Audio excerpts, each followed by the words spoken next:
for the Raiders. Oh, beautiful shot there. Nicely done. Gets the pin. Oh, was that beautiful? Onside kick, and it's recovered by Hastings. And he's rung up for strike 3. Double alley. Touchdown Raiders.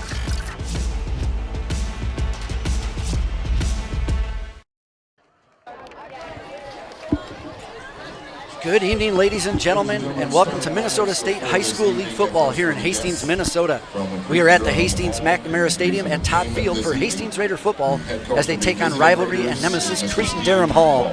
My name is Peter Heyman alongside Johnny Stocker, and we'll be delivering all the action tonight by way of Hastings Community Television. If you're wondering why the different voices that you're used to, Tuck and Owen are both unable to make it tonight. If you follow Tuck on social, you know some of the details, and our thoughts and prayers go out to you and your family, Tuck. Owen, unfortunately, is a little under the weather, so prayers to my brother for quick healing. Well, Johnny, we got some big shoes to fill.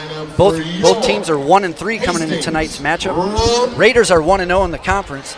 Last time they won was here at Two Rivers earlier in this month. What are we going to look for the Hastings Raiders to get a win tonight? I think they have to get the passing game going to be able to set up that run. As you see Coach Strain there on the sideline.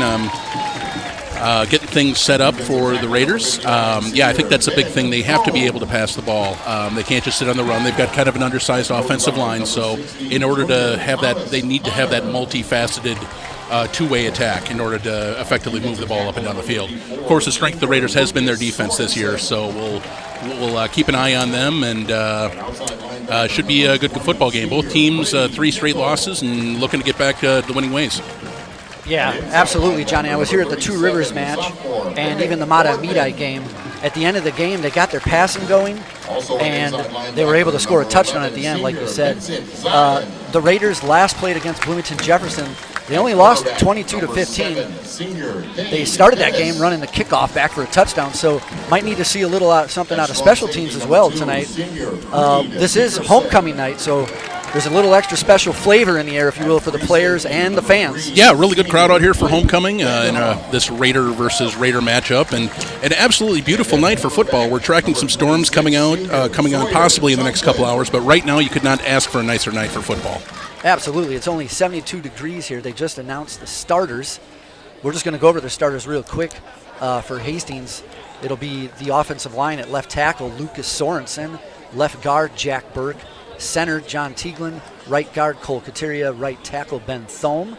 At quarterback, of course, Lucas Foss, tight end, Vincent Zion, the running back, Ryan Clemens, wide receiver, best on the team so far, Jack Cloutier, wide receiver Jack Burdick, and wide receiver Matt Foss. Who are they going to look for tonight?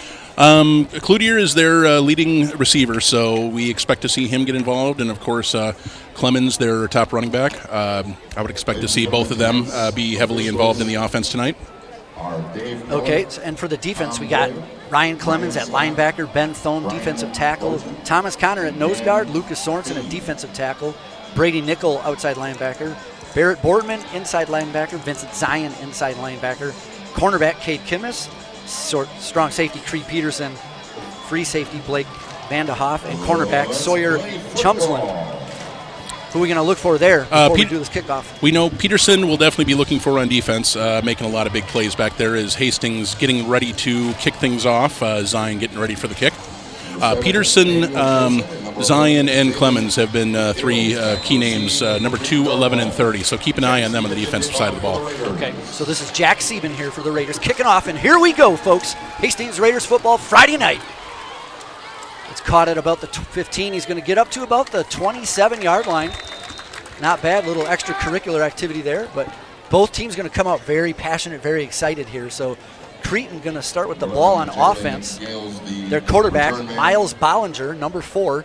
What can you tell us about him, Johnny? Let's take a look. We'll get some of the stats going here. Bollinger, 68% passer, 35 for 51 on the season, 389 and 2 touchdowns. Got a twin attack and running. Stika and Thompson have about the same number of yards, so number 26 and 25. We'll expect to see a lot of that. It's going to be 25 Thompson starting things off in a single setback. Single set, 2 wide, 1 on each side. They're on the right hash mark here on the left side of the field. There's the handoff up the middle. He's going to get about 3-4 yards. So Good stop for the defense there. 4-yard gain, though. Like you said, they got that two-headed monster at running back. They both got about equal amount of snaps, played the same amount of games. We'll see who's the Thunder, who's the Lightning there. Absolutely, and you see a host of Raiders kind of in the middle of the field making that tackle after a gain of about 4. It'll be 2nd and 6. You mentioned our defense is one of our strong suits. A lot of turnovers here at this season so far. Let's see if we can get one early here. And that's what the big momentum shifter, that's the type of thing you're looking for in early in a game to really set the tone. Big plays. Yep, Creton spending quite a lot of time here in the huddle. They're down to about 10 seconds. They might have to burn an early timeout here. Yeah, 7 seconds left in the play clock. They're really going to have to hurry it up. If they don't get in motion here, that could be a delay of game. They get it off. Fake the handoff. We got a pass to the left side. It's incomplete pass, so 3rd down there. Not sure how they waited that long to get they were really taking their time back there, and the pass was intended for 11 Gales, just wide of him. And Gales, he's their leading receiver. He's got number 1 on the team. He's a senior. Same with the quarterback. He's also a senior, Miles Bollinger. So they've hooked up quite a few times here the last few years. So 3rd down, 6 yards to go. Cretin-Derham Hall Raiders got the ball. Once again, they're getting it down to about 10 seconds on the play clock. Yeah, really taking a lot of time in the huddle looking for that play to come in. About 7 seconds left as they break the huddle. So they got split receivers left side.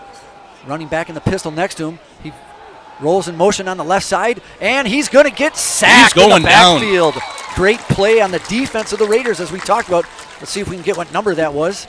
20. Looked like it was number 20, Brady Nickel, and Ben Thome in there on the sack for the Raiders.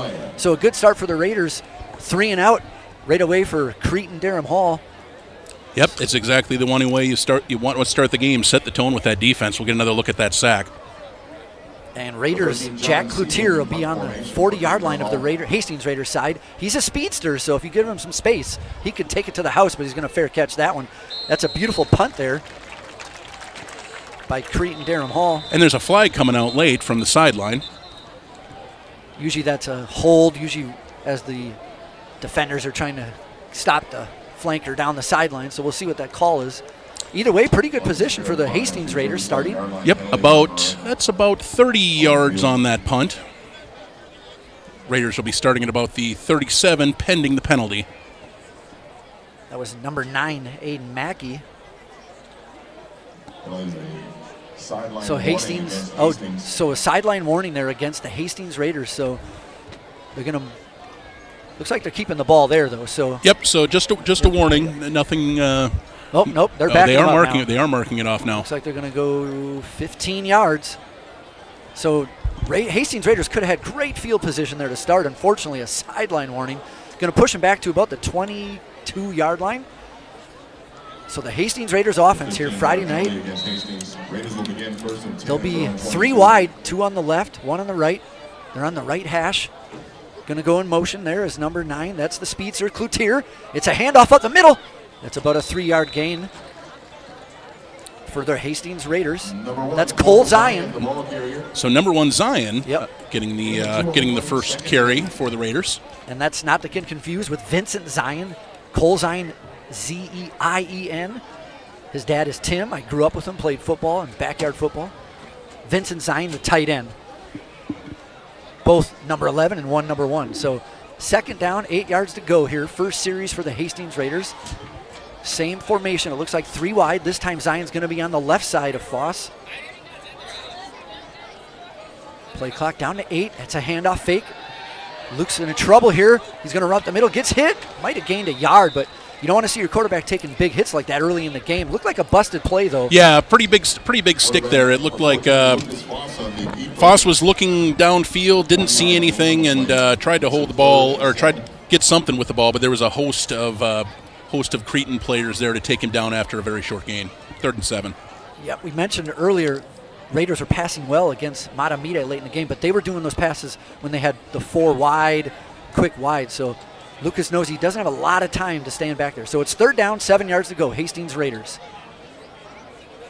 4 wide. Blitz coming. He's looking down mid. He's got a man over the middle. Oh, it deflected. Almost in and out of the hands of his brother, Matt Foss. That would have been the Foss-to-Foss connection there. Unfortunately, incomplete. 4th down. Hastings Raiders punt team comes out. Yeah, Matt he was leapt up and got his fingertips in that ball, but could not quite bring it in. A little bit behind him. So in the punt for the Raiders be number 11, Vincent Zion. He is a great punter, 6'1", 200 pounds, senior. They got 2 players back, this Creton, and we're going to have a whistle here and a flag. Little motion before the snap, perhaps. Oh, Oh, timeout. it's a timeout on Creton. I don't know why they want to call a timeout here in the first quarter. Did they have enough guys? Let's see, 4, 5, 6, 7, 8, 9. They had 11 out there. I'm really unsure about that. I'm not sure exactly. Not sure exactly why they were doing that. That is interesting. So timeout here. So first timeout for Creton. Hastings going to keep the punt team out there as they're on their side of the field at the 25. Would have had great field position, but that sideline warning, I didn't see who it was on. I'm not sure. I didn't get it. I didn't hear the exact explanation of what happened there, but it was a 15-yard march off, which, like you said, took it from very good field position to very mediocre field position, and neither team able to generate a first down on their first series. Yeah, and Hastings, they need to get the offense going. They don't need to wait till the end of the game. So we're going to have, again, Hastings Raiders punting. Vincent Zion, number 11. He is a great punter. Ball will be standing right about in his 10. Creton has 2 guys back about their own 45-yard line. Snap is good. The hold is good. The punt's a beauty. It's to the back right guy. He fields it clean. He runs up the middle, tackled right away, though. Good play by special teams. He got about 4 yards on that. Number 14, Owen Hustegard on the That was punt number return. 14, Owen Hustegard on the punt return. Looked like about 5 yards. Got about 5 yards in the return. A punt of about 37 or so yards, 5 yards on the return. So Creton will have the ball. It looks like the 47. Would have been about the field position that Hastings would have had it. yep, so very good field position for Creton there this time as they flip the field. So Creton went 3 and out their first series. A run, a pass, and a sack. Let's see what they line up here. They got 3 men behind the quarterback. Yeah, the old T formation, power football. Yep. Going to do some power football here. It looked like a false start there in the center, but wasn't seen by the referee. Run to the right side there, good tackle. Yeah, That's good. number 26 on the tackle. That's Sawyer Chumfland with the tackle. That's 25. Jadale Thompson is the runner for Creton. Picks up about 2 on the play. And you mentioned earlier Thompson and Sticka, they split at the running back position there. Sticka leads in stats, but they're pretty close, pretty even. So it's second down, 8 yards to go. Both of them back there now, along with number 19. That is Leo Weber. So it's going to be another handoff up the middle. That's number 26, but he's tackled in the backfield by the Raiders. Great play by Sorensen, rushing into the backfield, shedding his block, and throwing the runner for a loss. Tommy Stika, Going to set the ball, looks like at the 48.5 quarter, we'll say.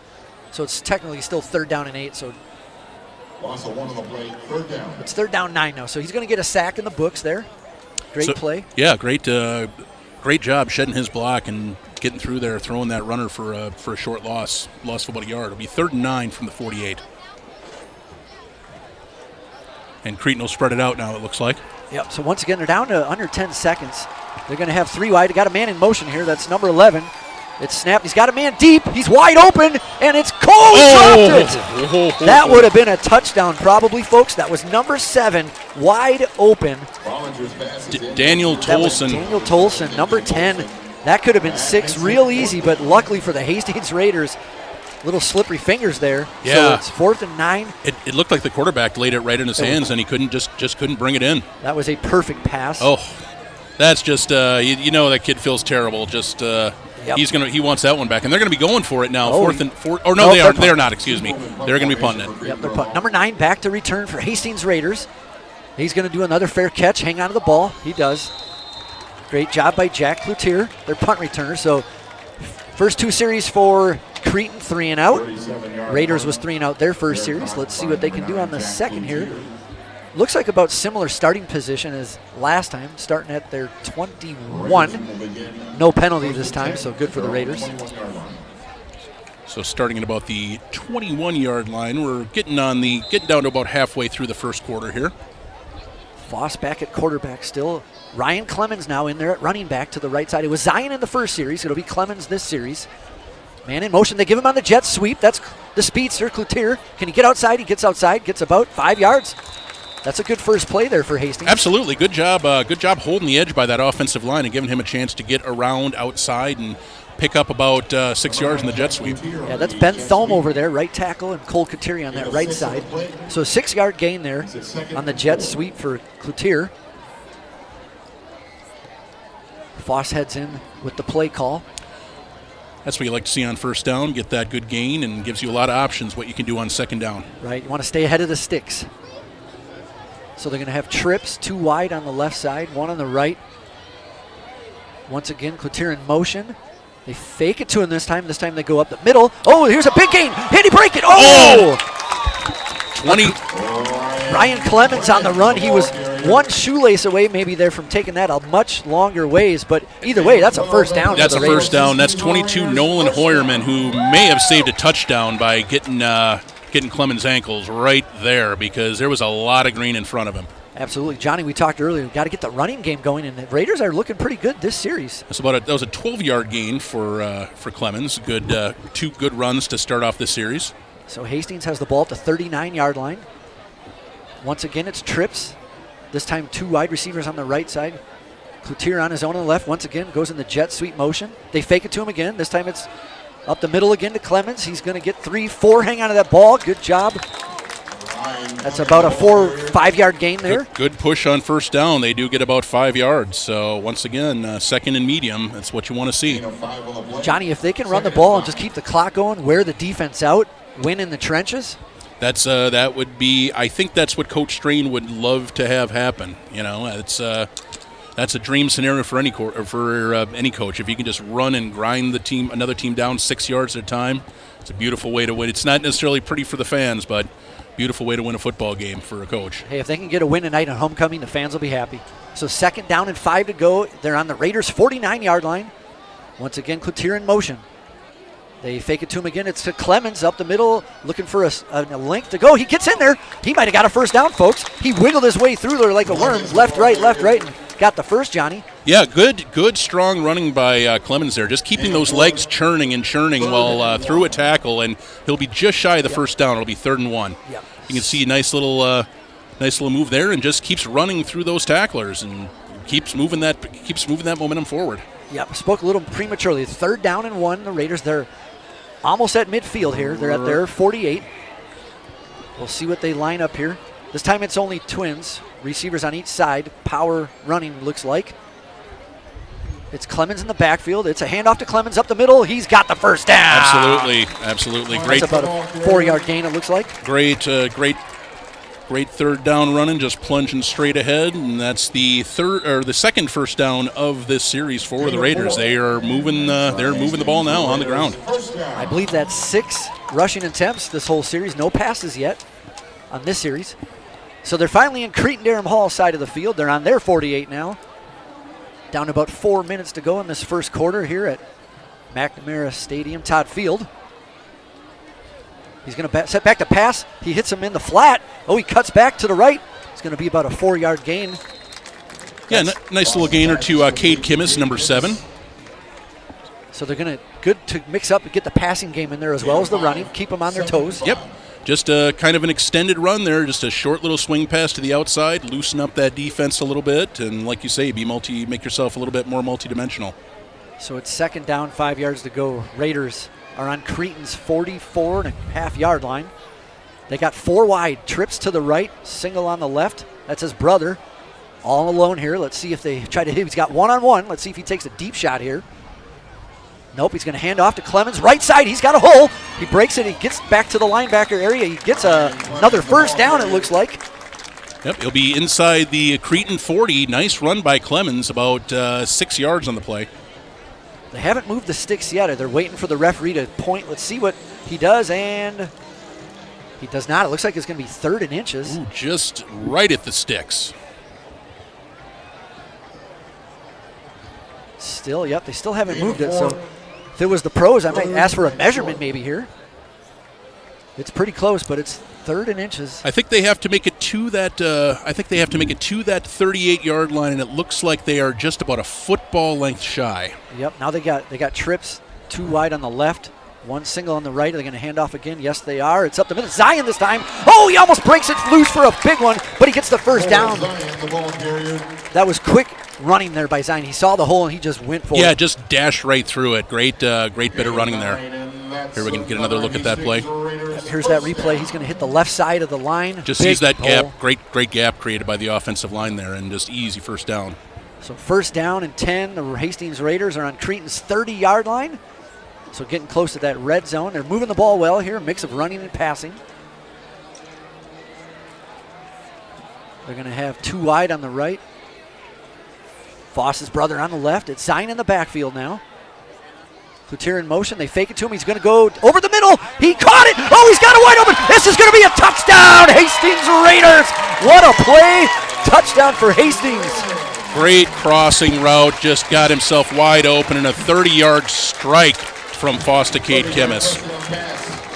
Yep, there was the receiver on the right side there looked like he came across and kept that cornerback from getting him a nice touch pass though by Foster. Here's that replay. Yep. Watch how nice touch pass over the top. Great catch.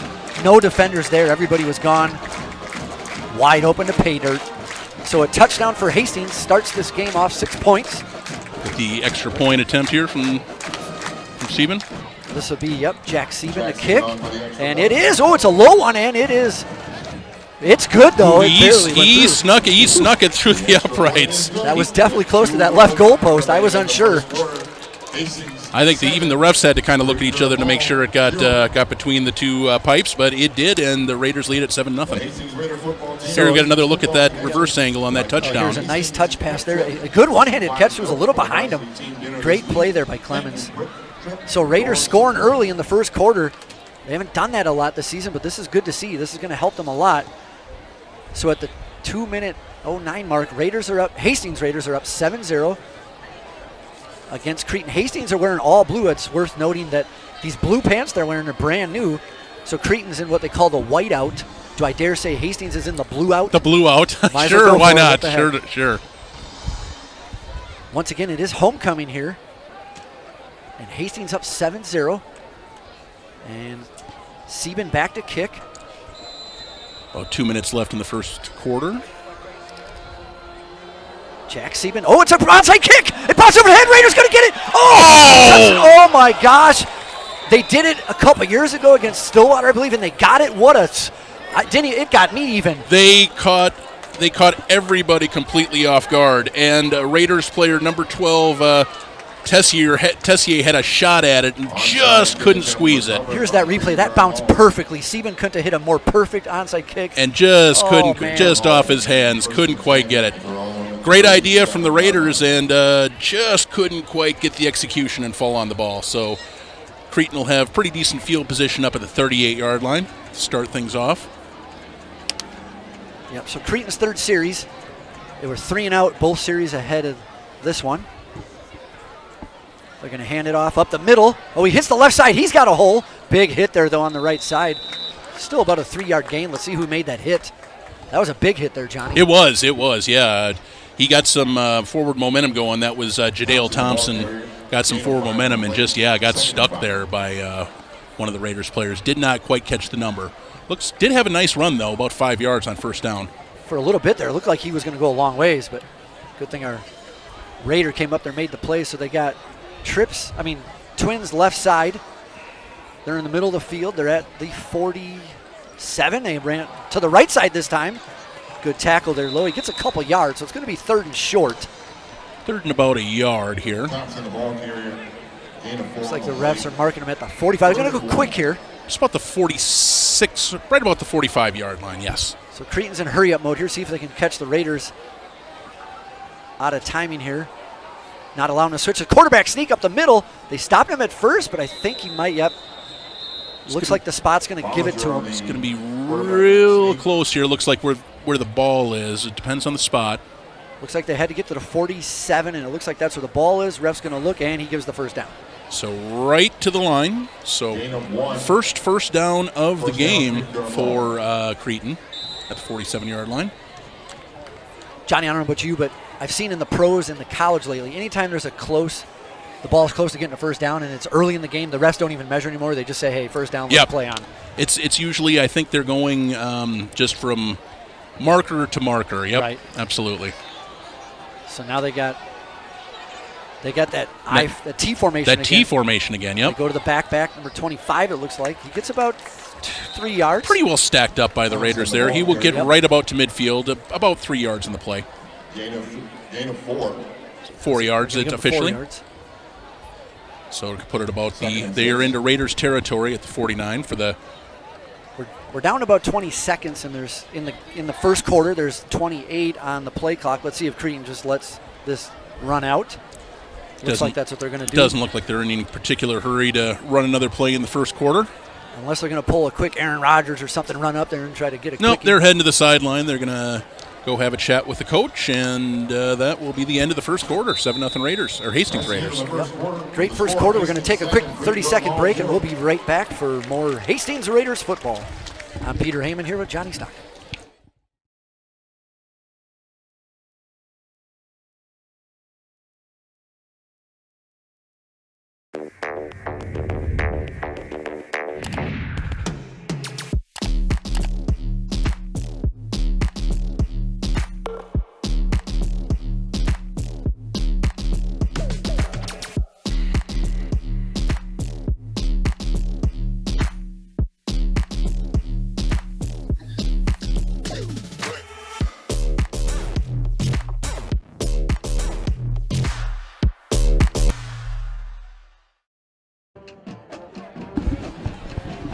Ladies and gentlemen, welcome back to McNamara Stadium, Todd Field. I'm Peter Heyman here with Johnny Stocker. Hastings Raiders up 7-0 on the 30-yard touchdown pass from Foss to Clemens.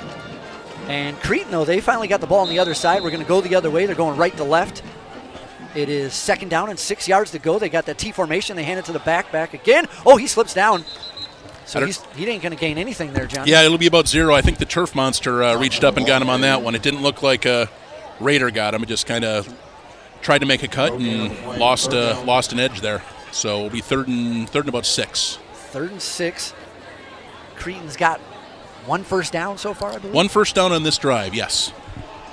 So big play here for Hastings. They can hold them here and get a punt.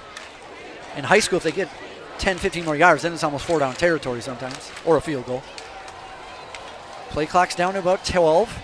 This is going to be a pass. The blitz is on. He throws it deep. He's got a man. Oh, he overthrew him. He had the same guy again. Same guy again. That is number 7, Daniel Tolson, and just overshot him. Seems like that is the deep threat for Creton to keep an eye on. Yeah, Jalen Gales, he's their main guy, but they haven't really thrown his way.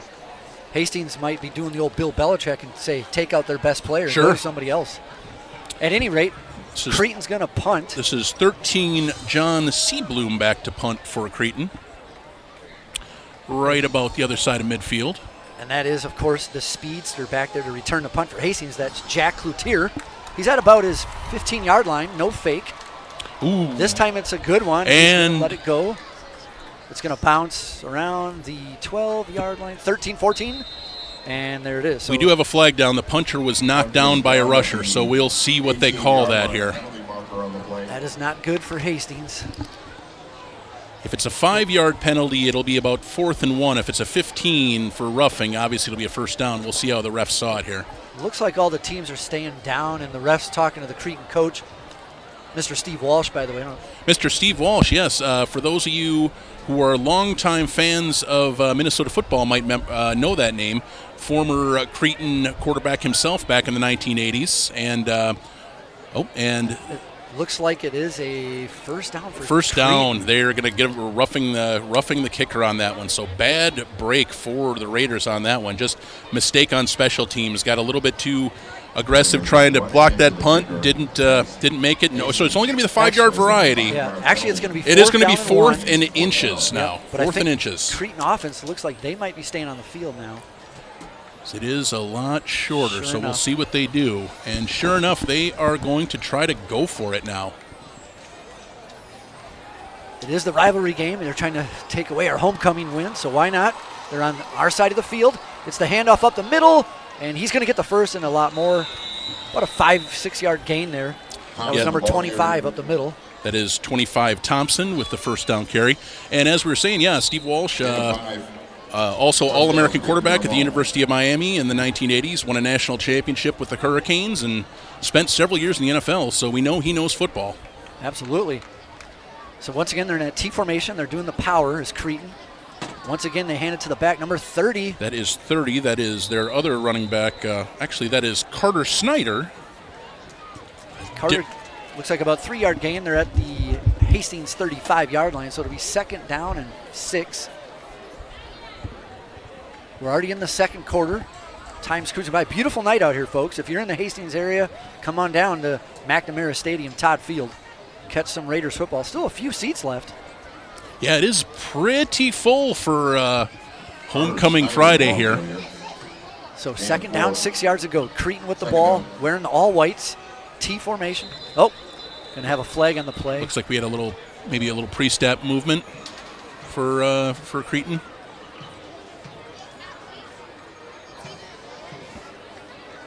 It's offsides on the Hastings encroachment Raiders. on the Raiders. So Johnny, that's one of those penalties you don't want to take. It's a pre-snap penalty. Yes. You never take pre-snap penalties. yeah, and a couple of harmful penalties to the Raiders on this drive. That'll put Creton into 2nd and short and right about the 30-yard line. So Creton moving closer to that red zone. Yep, so Creton at the 30-yard line of Hastings. 2nd down, 1 yard to go. They're in still that power T formation. And they're going to hand it to number 25 to the right side. Gets up the middle. He's still not down. Now they blow him whistle dead. It looks like he's at about the 24-yard line. Yeah, good run there by, that is Thompson once again. Thompson, the ball carrier. So Creton now with the ball almost in the, we got a man down for Creton. Looks like he's got holding his leg. Might be a cramp. We've seen kids cramp up a lot. Looks like one of the big offensive linemen down there, so. He's kind of holding his right knee. Let's hope he's okay. So send out prayers, thoughts for that young man. Hopefully nothing serious there. I see the trainer kind of doing the classic, hold out the leg and see if you can stretch it out if it's a cramp. And that is going to be 77, and we can see the name, and that is Thomas Graves, offensive lineman for Creton, and looks like he's getting to his feet, limping a little bit, but yep, good to see him up on his feet though. Yep, walking off without assistance, so hopefully he'll be just fine. Good show of sportsmanship by the Hastings fans, giving a round of applause for that young man. Good to see that in high school football, even though they're rivalries, we're still all doing this together. Absolutely, yeah. You don't want to see any kid injured. All young 17 and 18-year-old kids out there. So we're about to resume play here. It's the second quarter, just under 10 minutes. Hastings up 7-0. Creton, though, got the ball on the 25. 1st and 10. T formation. Oh, it's a pitch to the left side. Nice tackle there, though. Yeah, great pursuit, and great pursuit by that's 37 Barrett Boardman. Just staying with his man and driving him down for no gain. Barrett Boardman, he's just a sophomore, by the way. He's the only sophomore on the defense, the starting defense anyways. So good to see a couple of young guys. So no gain, 2nd down, 10 yards to go. They're on the left hash marks now. And they're still in that power T formation. 2nd and 10 for Creton here, approaching the red zone. Bollinger hands it off up the middle. Looks like Hastings shut him down for maybe a yard. Yeah, they tried like a little bit of an inside trap there, and it was snuffed out by the Raiders defense. Looked like that was number 30, Ryan Clemens, leading the charge on that tackle. And looks like, Johnny, we got another Cretin-Derham Hall player hurt. He's standing, but I'm not sure. Looks like he's holding his hand, like maybe he got stepped on in there in that scrum. Yeah. I think it was 56. Oh, he's still going to 58. It 58, like. Yeah, the guard. So he's staying in the game. It's 3rd down and 10. Creton with the ball at the 25. Need a big stop here for Hastings. Hold them to a possible field goal attempt. Yeah, Hastings playing everybody really close up to the line here. And they're going to have to waste another timeout as Creton. So I think because that injured player, the play clock got going. I think that play clock was just about ticking down to 0. I think you're right, absolutely. I think that's a good call. That was 58. Jeremiah Tom, that seemed to be a little shaken up after that play and chose to stay in, but that delay may have cost Creton their second time out there. Yeah, I was going to say Creton's already used 2 timeouts. Both times not really for a major part of the game to help strategize. Yep. First time was just delayed. That time they were delayed again. So it's 7-0 still here. Hastings had the ball, but penalties on the punt. This drive should have been over already, but the running into the kicker gets it to 4th and 1. Creton chooses to go for it and gets it. So that continued that drive, and now they're getting down close to scoring position. But 3rd and 10, another chance for the Raiders to make a big stop here. Yep. Probably 4-down territory unless they feel like they have a kicker that can make one from here. We got a different formation this time. They got 2 twins on the right side, 1 back, pistol formation. Oh, the quarterback, Bollinger, see, he checked, looked at his fire receiver. I wouldn't be surprised if he throws a fade deep to the right corner, and there's exactly that play, and he caught it. Oh, perfect throw to number 11. So, Johnny, I don't know if you're a corner and you see the quarterback look at the receiver and hit his head, you got to know it's coming to that guy. Absolutely. That was Jalen Gales on the reception for 24 yards. Bollinger just dropped it right into his hands. And that was a perfect pass. Just like the pass down here where he had the guy wide open, this time he caught it. Just got a step on there, just got a step on the defensive back, number 26, that's Chomstead there, and just got that one step, and that was enough. So lining up for the extra point now is Creton. So 7-6, Creton scores. What a 25-yard pass. The extra point attempt here to tie it up. The kick is, that one looked way better, and that is definitely good. Almost into the Vermilion Street. But at any rate, it's tied 7-7. Yep, Aiden Mackey there with that extra point, and once again we have to bring up that costly penalty on 4th down, allowing Creton to continue this drive and tie up this ball game. Absolutely, Johnny. Both touchdowns almost from the same spot, and both of them were a nice touch pass to the receiver. The Raiders caught it outside the end zone, ran it in. Well, Hastings Raiders. Yes. Cretin-Derham Hall Raiders. Theirs was caught basically in the end zone. So both teams mixing it up with running pass. Creton only a couple pass attempts, though. Only a couple pass attempts that drive. They mostly ran the ball and ran some out of that power T formation and just were able to churn out a couple of first downs there and hit a first down pass for a touchdown. Yeah, Bollinger, he's got a nice touch. There's been a question earlier. Somebody wanted to know if he was possibly the son of Brooks Bollinger. So if you're listening on YouTube, throw it out there. And let us know. That's a fascinating question. It's not a particularly common name, so that would not shock me. I mean, Creton, they're a big school, well known. They got Steve Walsh. They've had Joe Mauer. They've had a lot of people. Yep. So I wouldn't be surprised if Chris Wenke, another NFL quarterback that went there. Yep. Old Florida State Seminole. So at any rate, though, the game is tied 7-7. Just under 8 minutes here, second quarter. Hastings going to receive the ball. They got 3 back. Here's the kick from – oh, they tried the onside kick up the middle, not quite as short as you want. Oh, it's bobbled by the Raiders. They got to get on it.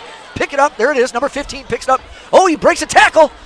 And he's tackled at the 31. There was a lot of confusion. There was a lot of very nervous people as that ball was bouncing around on the ground for a very long time. But that is 15 for the Raiders.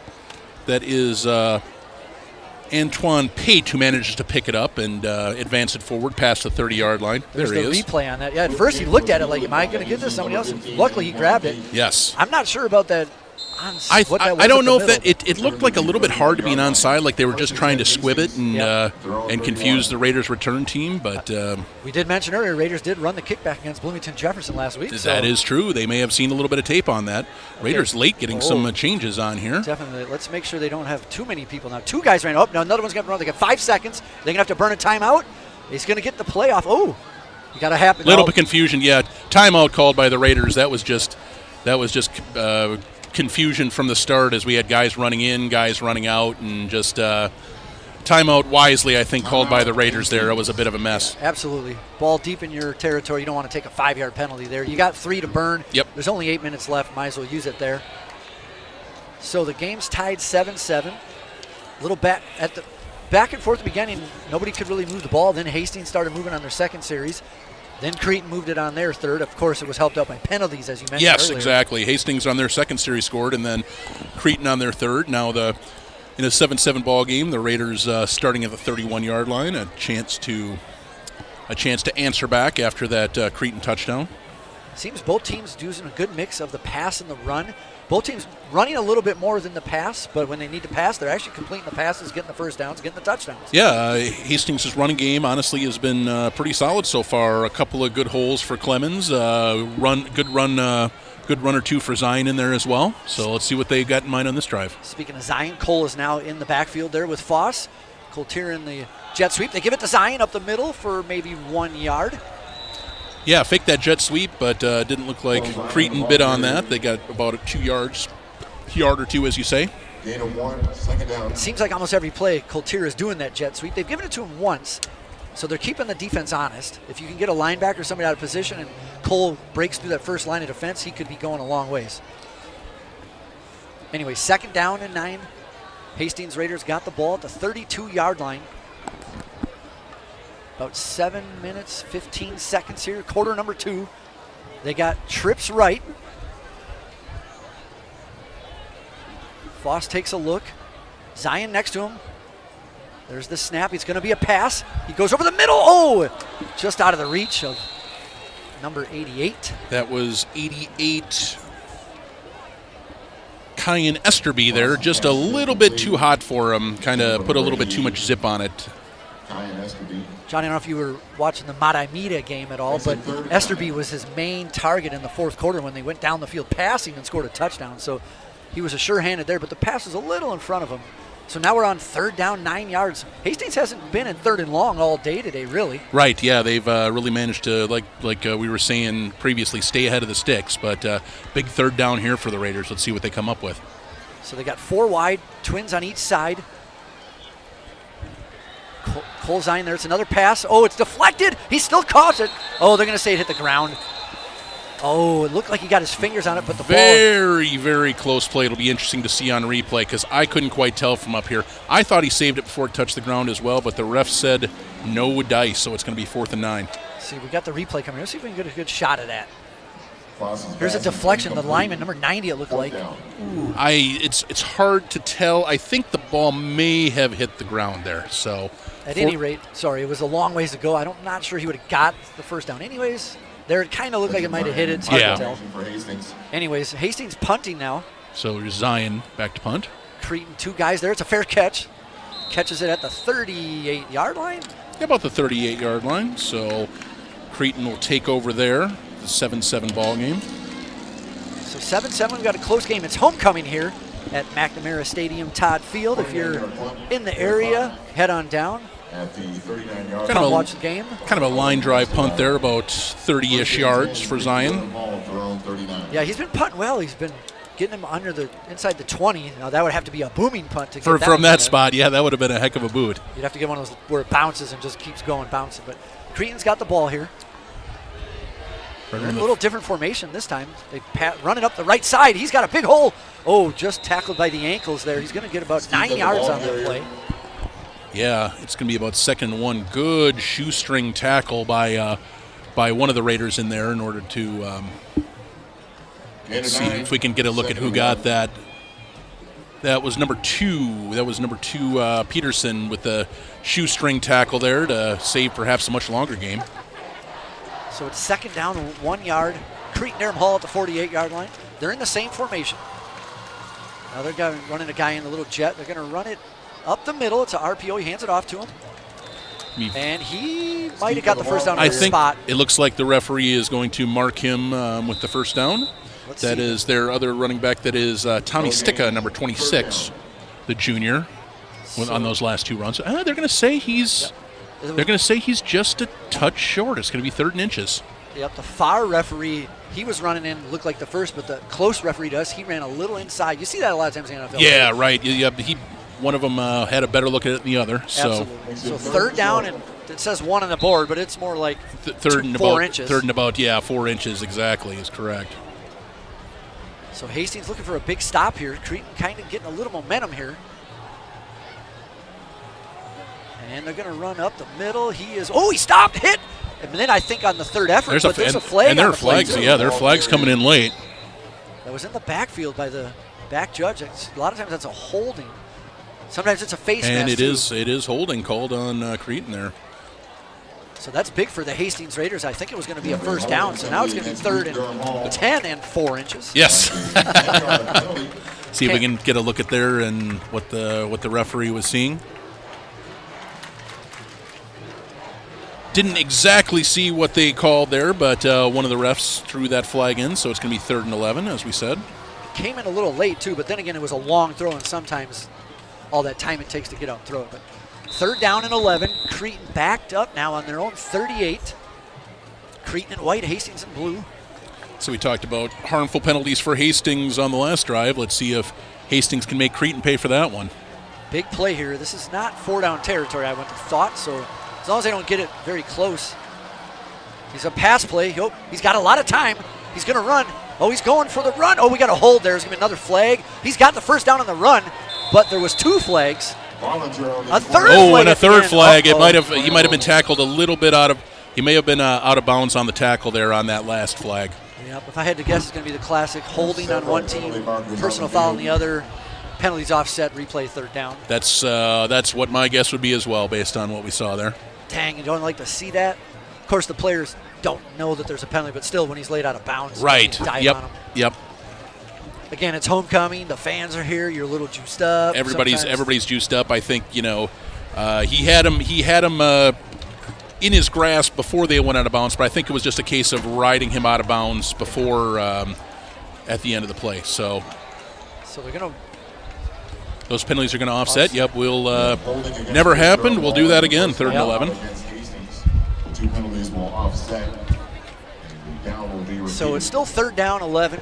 But like you say, it is too bad. We could have Hastings really could have backed up Cretin at 3rd and 21 if it hadn't been for that personal foul at the end of the play. But absolutely, still a good chance to get a stop here. Defense just needs to toughen up. One more chance to make a play on 3rd down. Yeah, we mentioned the defense earlier, producing a lot of turnovers. We haven't had one yet. Let's see if we can get one here. A stop, though, would be huge for Hastings. So 3rd down, 11, down to 10 seconds on the play clock. Just under 5.5 in the second quarter. Cretin versus Hastings.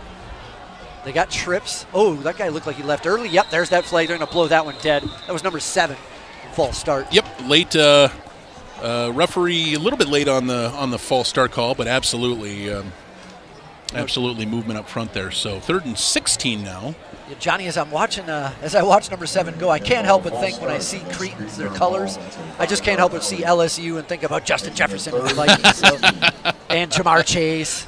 Here, well, let's see if we can get a. Here's a replay there. Was that the false start? I think that was the outside receiver that jumped, and we didn't quite have him in that picture. Yeah. So, but 3rd and long and getting longer as Cretin is moving backwards here. Yep, well, we like to see that for Hastings. Even though the time is dwindling down, if they can stop him here, they'll have enough time to get down the field and score.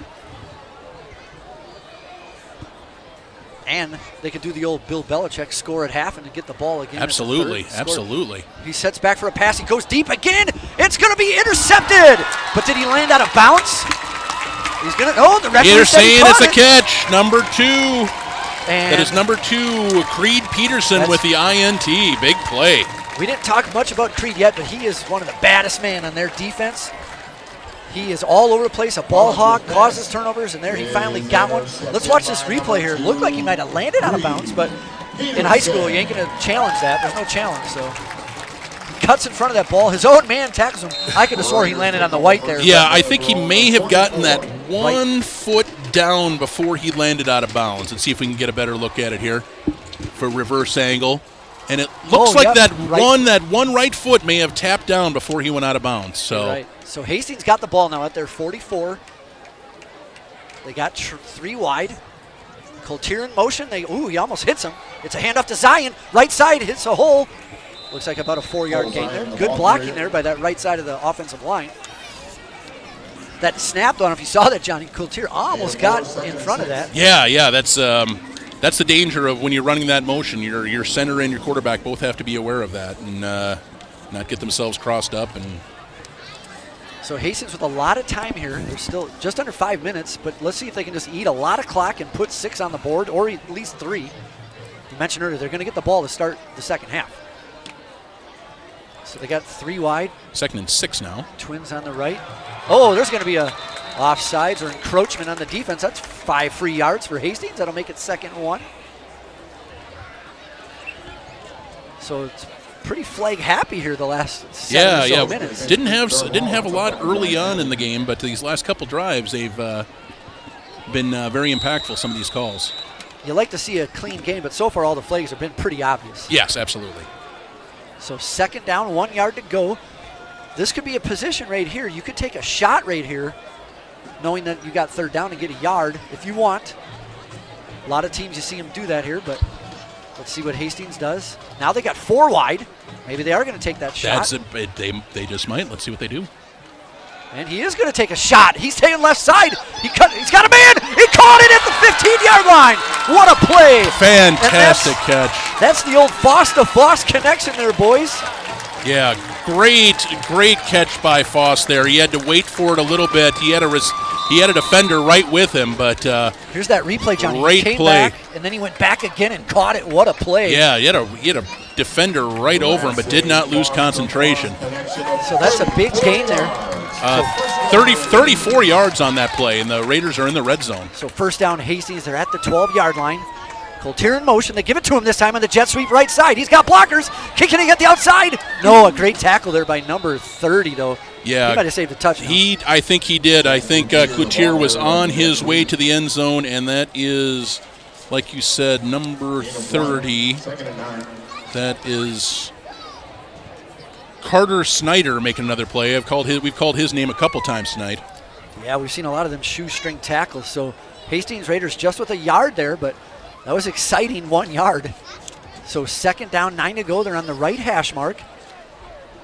They got 3 wide, 2 to the left, 1 to the right. It's Cole Zion in the backfield now. Foss asking for Coltier to get in motion. He does. They fake it to him. They give it to Zion up the middle. He hits a hole. And he's going to get maybe 4 or 5. Had a good gap there. Yep, it's going to be about 3rd and 5 from about the 8-yard line. So Hastings, hopefully they're using a little clock here, because if they don't score here and they get a field goal, don't want to give Creton too much time. It's a 3rd and 6. So 3rd down, 6 to go. 3rd and 6, they're saying, from the 9 officially. They changed some of their personnel. Did Hastings? Cole Zion still in the backfield. Fawcett quarterback. Coltier and Foss wide left. Wide right is Burdick. See where they go. They go Zion up the middle. He gets 2-3. They're pushing him. They're pushing him. They're pushing him. He's going to get all the way down to about the 2-yard line. That's a 1st down for the Raiders. Yeah, great shove by that offensive line there. Great push. Zion looked like he may have been a little bit shy of the 1st down. He kept churning those legs, and those big hogs just kept pushing him forward for that 1st down. And here's a shot of that on the replay. They started doing that a while back. You can see that assist there from, that's number 59. 59, Benjamin Thome there with a push. So Hastings at the 2-yard line. 1st and goal.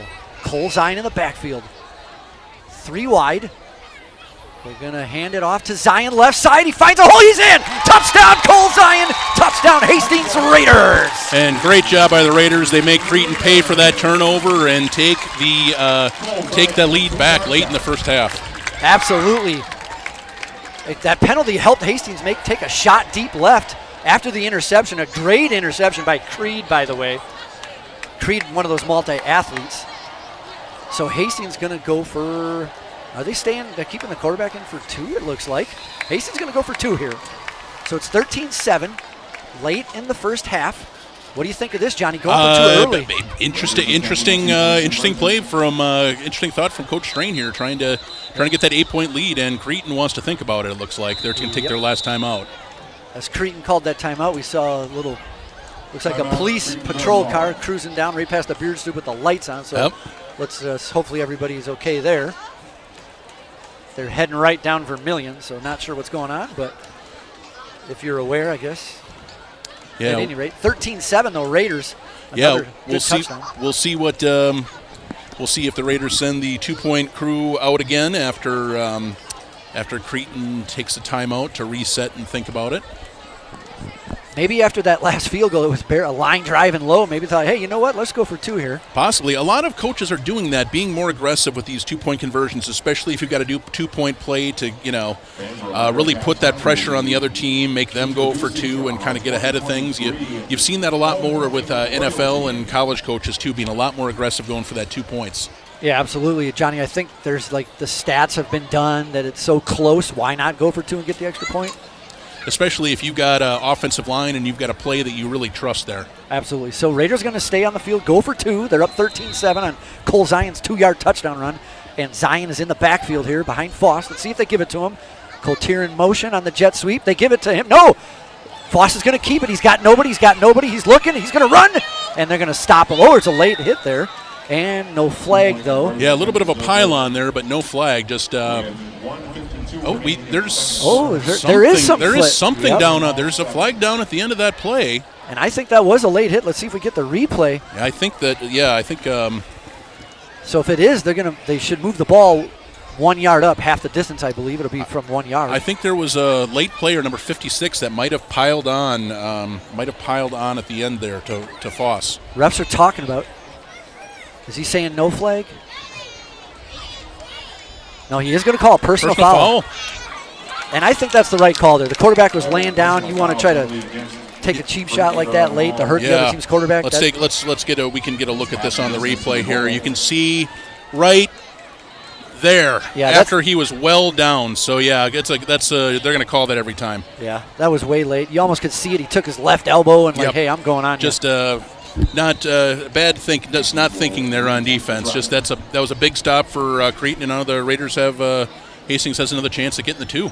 Yep. So now they're at the 1 yard line. Still Cole Zion in there. Foss. Oh, and now we're gonna have a whistle.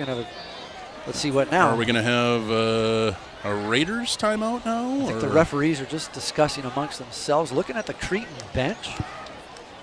Did they go too far past the 20 yard line? He wants them to stay back. He had to move the ball over. Looks like they're respotting that football there. It should be right at the 1 yard line. Yep. It's normal extra point normal 2-point conversions from the 2 and half the distance on that personal foul. So once again, we're going to try this 2-point conversion for maybe the 4th time now, it seems like. Let's see where they go. They got Cole Zion. They hand it off to Cole. He's got the wide open right side, and that's a 2-point conversion. Cole Zion, Hastings Raiders up 15-7. Yeah, great job sealing that edge there by the offensive line, and Zion just walks right in. Let's see if we can get a shot at that replay. It looked like Cole was going to go inside, then he busted out to the outside. There's that quick step, and that was, nope, never mind. Let's see what the flag. We got another flag. We got another flag down here, so. And it looks like Hastings' offense is staying out there. It's going to be a hold on the edge there. I was kind of, on that replay, I was a little bit wondering if maybe that's why he got that edge so easily on the replay. So now the field goal team is going to come out for sure. So here's the unfortunate thing about that, Johnny. Yes. The other team gets what would normally be a 15-yard unnecessary roughness penalty for 1 yard. Yes. Hastings gets a little hold, and they got to go back. And now they got to go back to the 11, and now that extra point becomes not quite as much of a sure thing here. You're forced to go back a little bit, so. This is the longest extra point sequence I've ever seen in my life. Me too. So it's going to be from the 11-yard line will be the snap, but the kick will be from, looks like the 13-yard line. About the 18-yard line. 18, yep. Snap looks good. The kick is high, and it is good. But let's make sure there's no flag. All right, it looks like it's clean. So after all that, we had a stop, and then we had a 2-point conversion, and now we have an extra point. So after all that, it's 14-7 Hastings. And we got a good shot here on the TV here of some of your fans doing the push-ups. Student section, wild and crazy. You love to see that on homecoming, having some fun down there. Absolutely, John. I don't know if you remember when I was here playing or watching. We had the mascot dressed up as the raccoon. Yes. And that was the mascot always doing the push-ups, and the whole crowd was counting it out for him and everything. Yep, counting along with the mascot. Yeah. And there was cheerleaders out here too. And Coach Bob Majeski, of course, back in those days, running the show for the Raiders. Absolutely. Bob, one of the best. I think there's a little monument statue. There is right down. I did enjoy seeing that when they put that up because that was back when I was in high school, class of 1993. He was the man here. So after all that, it's a minute 52. Hastings up 14-7. Jack Sieben kicking off from the 40-yard line to Creton. Creton in white on the right side. It's not an onside kick. He kicks it deep. I like it. Whoa, a great kick in the end zone, and it's going to stop right there. What we talked about Sieben's foot. He has got a foot. Yep, and it looks like the wind now is blowing pretty well that way. You can see the flag in the end zone. It's the wind is blowing that direction now. That is a good eye there, Johnny. The other flakes seem to be going straight down. Now they're both straight. Yeah, Anyway. Earlier on it was straight down, but now that flag is kind of... Yeah, it's still a beautiful night. It started out at 72 degrees. Now the sun's obviously down. Little breeze has picked up, though, like you said. That could affect passing us slightly. Anyways, Creton's got the ball, 20-yard line, second quarter. Minute 52, Hastings up 14-7. They got 3 wide. Number 7 goes in motion, comes back. It's a fake handoff. Oh, they throw it to number 11 on the cutback. That could be the classic pick play there. Yeah, good pursuit by the Raiders there. Creton trying to get one of their speed guys in open space. That's number 11, Jalen Gales. Second and 1. Yep, and so it's second one. Let's see, they got 3 wide again. This time it's quarterback sneak up the middle. Bollinger, he's going to go forward for about 4 yards. Yep, he will have that first down right about the 35-yard line. Good drive up front there by the Creton offense. And So- we're 1:24 left, so the clock will stop while they reset the ball. Just like college. Now, it's Creton's in a hurry up, but we got to remember Creton has used all their timeouts. So Yes. none left. You were probably thinking the same thing. I was thinking exactly the same thing, absolutely. So Hastings defense, this is where the crowd should help get in and get that 12th man going. There's Bollinger, rolls right. He's got a man wide open there. Caught at the 42. He runs forward. And gets a first down at the 40. There's a flag down behind the play there, right about the line of scrimmage, so we'll see what that's all about. I would normally say holding, but let's see. Good things now. Yep, that is a holding call. Let's see who it's on. It's holding on Creton, so moving back 10 yards. That's good for Hastings. That was a first down for Creton, but that's going to make it now 1st and 20. 10-yard penalty. Number 77. I think he was the kid that was injured earlier. I think that, yes, I believe that's correct. That was cramping up earlier in the game, that, if I'm not mistaken, 77. I was talking to the official that maybe it was on him. We didn't get a shot for the replay there. That's okay. At any rate, 1st and 20.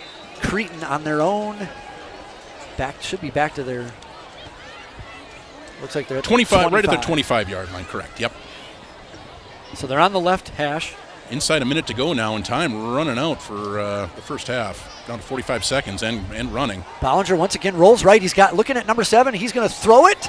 It's caught out of bounds at the 37-yard line, 36-yard line. Pass completed to number 7, Daniel Tolson. Bollinger doing a good job here using multiple receivers. Gales, though, like you said, he's their main catcher. I think he's only caught 1 pass. Yes, and I believe it was that screen earlier in this drive, the 9-yard screen pass. So 38.6 seconds. Cretin-Derham Hall at the ball at the 36-yard line of Creton. About 2nd and 9 here we've got. Hastings just got to keep him in front. Nothing deep. Yeah, safety's playing pretty deep right around midfield. Oh, Ooh, that looked like number 11 was Yep. kind of going forward, but I don't think the ref threw his flag. yeah, fumbled snap there by Bollinger, but he managed to pick it up quickly and fire it straight out for a first down. Creton is doing a good job here getting first downs and getting out of bounds. That's the key. If Hastings can just keep them in bounds with no timeouts, they're only going to have about 1 or 2 plays, and that'll be tough. So it's 1st and 10. 33 seconds left, and Creton is approaching midfield on. They got the ball on the 46-yard line. Bollinger, every play so far has been rolling right. They've had twins right, rolling right. Now they got twins left. Let's see if he rolls left.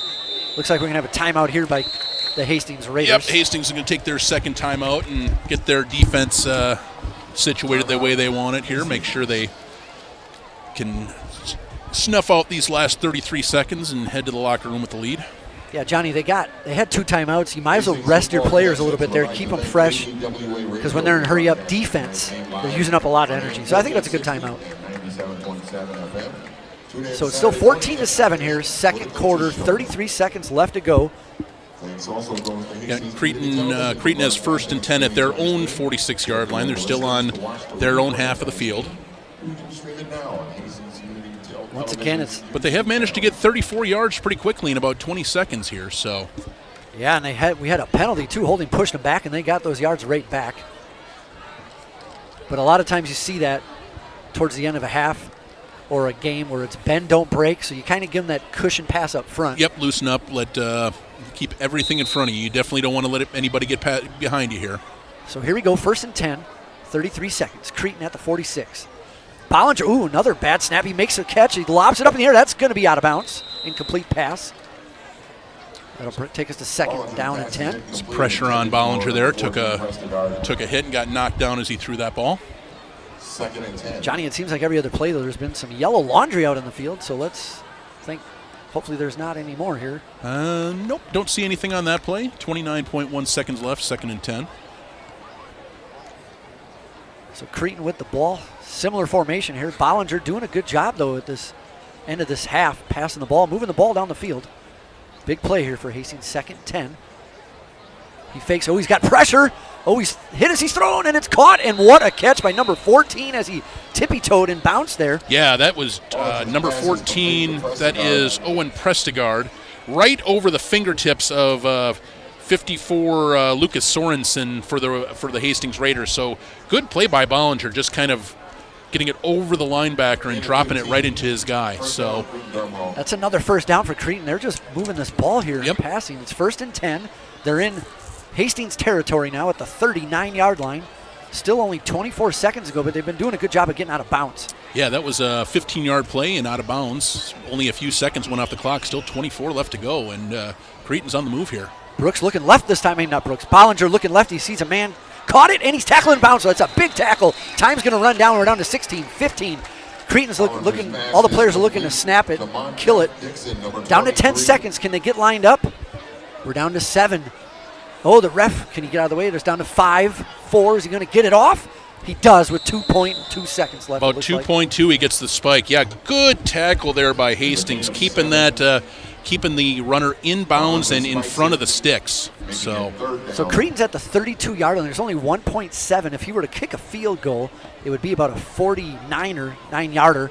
Looks like they're going to keep the offense on the field because that'd be quite a kick here in the wind, too, like you said earlier. Right, yeah. It looks like that flag has died down a little bit, but still a little bit breezy. And for unless you got a pretty amazing high school kicker, that's an awful long 50-yard field goal. So they are, like you said, go for it here. And Hastings looks like they'll take their last timeout to get themselves set for a Hail Mary opportunity, I would imagine. Absolutely. So Bollinger, he's got a good arm, it looks like.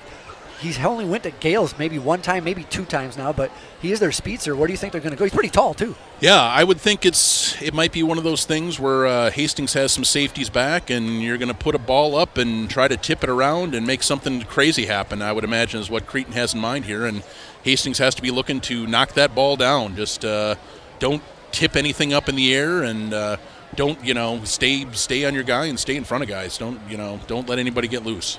Absolutely.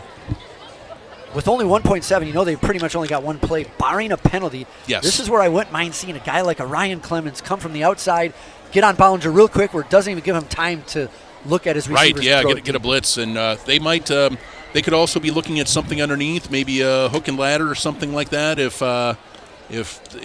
Hastings is playing really deep and leave the middle of the field open, maybe get some of their speedsters into space and see what happens.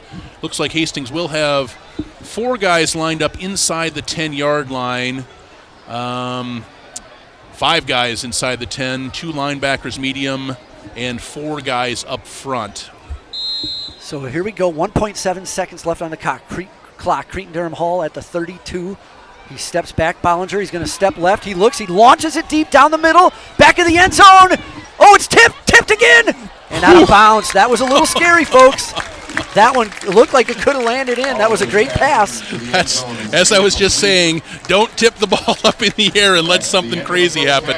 Raiders got a little bit of a break there as that ball got knocked out of the back of the end zone, but it was scary for a moment there, no question about it. Absolutely, Johnny. So after all that craziness, it's 14-7. Hastings Raiders with the lead. Let's see if we can recap some replays here. Here's a replay of that Hail Mary. Talk us through this one, Johnny. Oh, actually, nope. This is going to be the touchdown here. This is going to be the the first touchdown to Cade Kimmis, that crossing route where he just gets open, and nice play by Foss hitting him on the numbers. And And this is the Cretin-Derham Hall's pass. Looks like the same spot. That's deep pass, drops that's it in that nice there. play, just dropped right in there to. And that is number 11. That's number 11. That is that was Tolles there, right? Number 11. That's Jalen Gales. Jalen Gales is number 11. And here's Cole Zion in for the 2-yard touchdown here to take the lead, 14-7. So those are your highlights scoring so far in the first half. I'm Peter Heyman here with Johnny Stocker here on Hastings Community TV. We're going to take a break for halftime, folks. We'll be right back.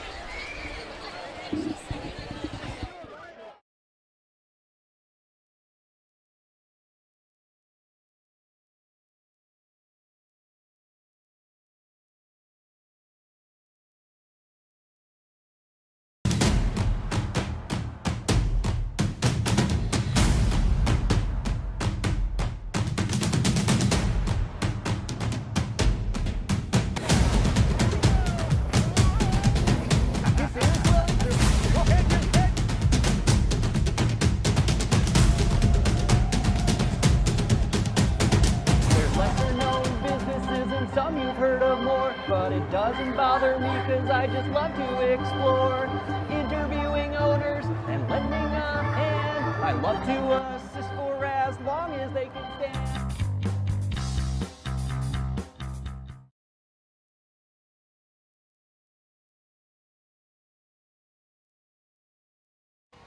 Ella was involved in the National Honor Society and Spanish Honor Society. Kellen Newton, son of Roy and Josh Newton. Kellen is the captain of the men's basketball team, boys basketball team. Ava Hale, daughter of Jennifer and Chuck Hale. Ava is involved in the Red Cross Club. James Milholm, son of Amanda and Robert Milholm. James is involved in the horticultural club and is the captain of the Alpine team and a crew leader. Nicole McGraw, daughter of Danielle and Kevin McGraw. Nicole is involved in Spanish Honor Society and a captain of the gymnastics team. Blake Vanderhoff, son of Sharon and Al Vanderhoff. Blake, of course, is involved in football, hockey, and baseball. Haley Regenshine, daughter of Katie and Scott Regenshine. Haley is involved in volleyball and the National Honor Society. Thomas McGinnis, son of Angie and Pete McGinnis. Thomas is involved in football, hockey, and fellowship of Christian athletes. Riley Mansell, daughter of Tiffany and Joe Mansell. Riley is involved in hockey, Lake Blue, National Honor Society, Student Council, and is the captain of the girls soccer team. Ben Thome, son of Pauline and Rick Thome. Ben is involved in football, hockey, baseball, Spanish Honor Society, and is a National Honor Society officer. Riley Mills, daughter of Stephanie Mills. Riley is involved in show choir, peer helpers, link crew, and an art club officer. John Tedlin, son of Joanne and Pete Tedlin. John is involved in baseball, fellowship of Christian athletes, athlete leadership committee, and is the captain of the football and hockey teams. Your 2023 homecoming queen is Lauren Jenkins, daughter of Kit and Chris Jenkins. Lauren is involved in softball, link crew, National Honor Society, Athlete Leadership Council, and is the captain of the girls swimming and dive team. And your 2023 homecoming king is Caden Miller, the son of Jill and Jeremy Miller. Caden is involved in the Riverside Show Choir, Avid, Spanish Honor Society, Link Crew, and Mountain Biking Club.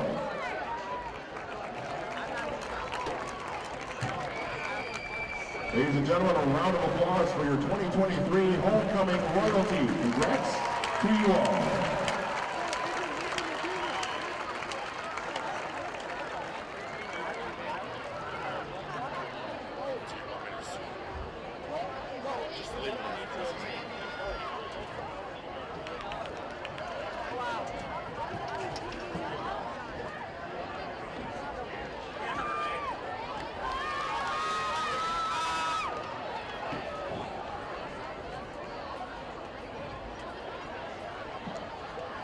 And ladies and gentlemen, our halftime entertainment is the award-winning Hastings High School Marching Band.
Let's hear it one more time for the Hastings High School Marching Band.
For a minute there. Yeah, so luckily they didn't score. So the Hastings Raiders could score what they call double dipping, I guess, score at the end of the first half, get the ball the second, maybe score again. Let's talk about their defense for a little bit. You mentioned the interception there by Creed. He's one of their best defensive players, and Hastings have been turning the ball over a lot, like getting turnovers, on their defense. Yep. And that was allowed them to go score that touchdown for Cole Zion. So tell me about their defense here. What do they got to do in the second half? Keep running around and pursuing and shutting down that run game. Creton can throw the ball as well, but I think if you stop that run and force them to become one-dimensional, then you can really got them where you want them, especially, like we said, if that wind starts blowing and that weather starts becoming an issue. So Hastings Raiders gathering for their huddle to end halftime, and we'll be getting ready for some football here pretty quick. Yeah, so 40 seconds left. There's been a good mix of run and pass from both teams. Yep. First couple series were kind of like 3 and out, feeling each other out, and then Hastings started driving the ball. It seemed like the first part of the game for Creton, they were doing that T formation, and then they were getting some good runs, but they couldn't score, and then they started passing, and that kind of opened it up for Creton as well. And then I think we talked about 7 for 12, 73 yards for Creton. I think about 45 of those yards or so were on that last drive. Where they really took the ball from the 20 and moved it down to about the Raiders 30 or the Hastings 30 to have that Hail Mary attempt into the back of the end zone that, as we said before, luckily got tipped out of the back of the end zone with no damage done. Absolutely. Before we start the second half, Johnny, I got to say, this crowd it's packed in here. It is. It's a fantastic homecoming crowd here. And like we said, beautiful night for football so far. We'll keep our fingers crossed that continues as you see Bollinger getting warmed up there on the sidelines. And here's a shot of that crowd. Like you say, not a seat to be seen here in the home side of the field. Just they got them packed in pretty good. Student section is full and raucous and rowdy, just like we like them. Yeah, Johnny, there's kids all over. There's grandparents. I've seen some of my former Hastings alum. Just saw Ryan Foster a second ago. So it's good to see all ages, all generations. That's a good thing about small town Hastings. A lot of people are here for a long time, and you know their relatives, their brothers, sisters, children, kids, or whatever. Absolutely, yep. Like you say, multi-generations. That's a lot of fun. As we'll get Aiden Mackey ready to kick it off for Creton to start things off here. Hastings will be on the right side. It's got a great kick again. That's going to land in the end zone. Going to be an automatic touch back to the 20-yard line. So Hastings Raiders going to start the second half. First and 10 from the 20-yard line. Yeah, and I think the wind is blowing that direction again as it really took that kickoff, and that was about 8 yards deep. So that was nothing for the Raiders to do except for to watch it sail over their head and start from the 20-yard line. Yeah, it seemed like when Jack Sieben made his kick, it landed about in the same spot. So they're both crushing it there. So let's see what Hastings does here. Like we mentioned before, they've mixed up the run and pass pretty well. We started off with a lot of Clemens, but it looks like Zion's going to be in starting at running back again for the second half, lined up next to Lucas Foss. Yep, going to be a 3 wide, Twins left side, single coverage on the right. Once again, it's motion, and it's given a Zion right side gap, hits a little hole, gets about 3. Looks like they're going to give him about 4 up to the 24-yard line there, 2nd and 6. So we're going to have a dead ball already, timeout by the official. Oh boy, that's not good. Ask the Trent Hansen. Okay, this is Trent Hansen. We're going to let him talk. We've had multiple sightings of lightning to the west. We are instituting a minimum 30-minute delay. Okay. Because of the metal bleachers at Todd Field, the safe exit is to the buses for our players and to your cars and vehicles for our spectators. No one can stay inside the venue. You must be in your bus or your car. Okay. We will not require tickets for re-entry. 30-minute delay from the last lightning strike. Thank you for cooperation and a smooth, safe exit. Okay, I don't know if you heard that, but 30-minute delay. There is lightning in the area, so we're going to be shutting it down for 30 minutes at least, and everybody's going to have to clear the stadium. So we are going to go on pause here, I would imagine, and the stadium is going to be cleared because for everyone's safety, and we hopefully will be back with you in the conclusion of this game in 30 minutes. Yeah, Johnny, we hope the weather would last a little longer than that, but unfortunately, it did. But yep, it's lightning in the area, metal bleachers. They got to get everybody out of here. So we will hopefully return shortly. Safety first. Johnny Stockey, Peter Heyman, Hastings Community TV. We'll be back hopefully 30 minutes. Hey, Mark.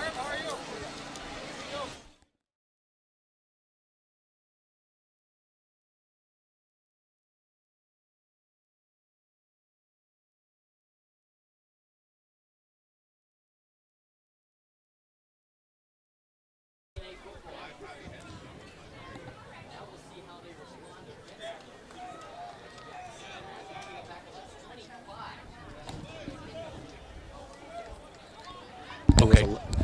Ladies and gentlemen, welcome back to McNamara Stadium, Todd Field. We are at 11:33 in the third quarter. You might be wondering, why is Hastings kicking off to resume? We did not start over or anything. We actually ran one play, Cole Zion, 74-yard touchdown to the house, right side.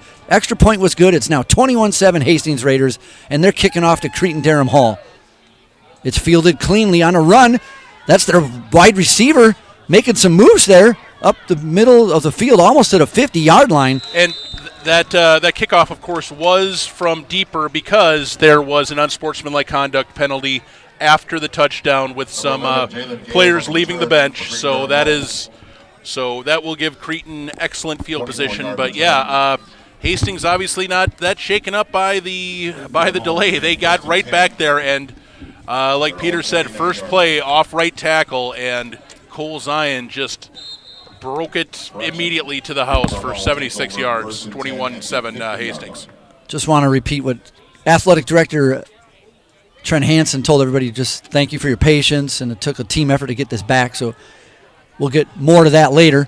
It's Cretin-Derham Hall at the 50-yard line, a handoff up the middle, hit right away by the Raiders defense. He stopped him for about 1 yard. Yeah, swarming defense by the Raiders. They're fired up. They were They really did not want this game to get canceled tonight. The boys were chomping at the bit to get back out here, and you could tell that they have not lost any of their intensity with those first 2 plays.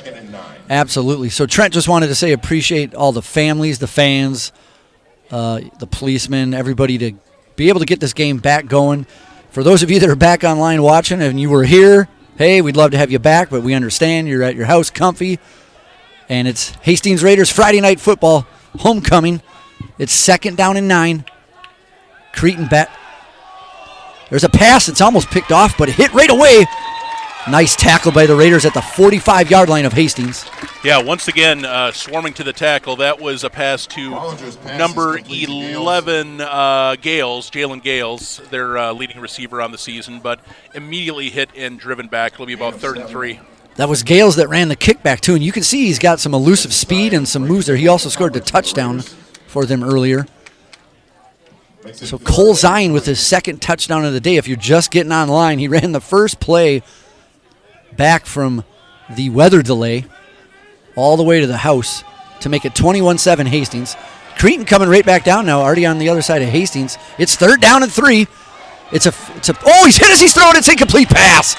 Yeah.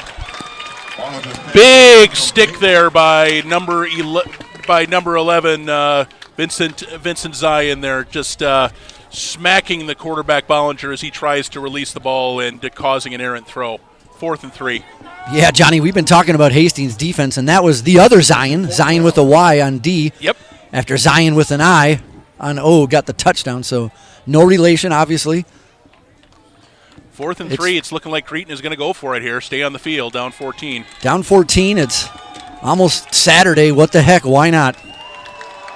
So here we go. The crowd that's here is getting pretty loud. A lot of the students came back. I love to see that.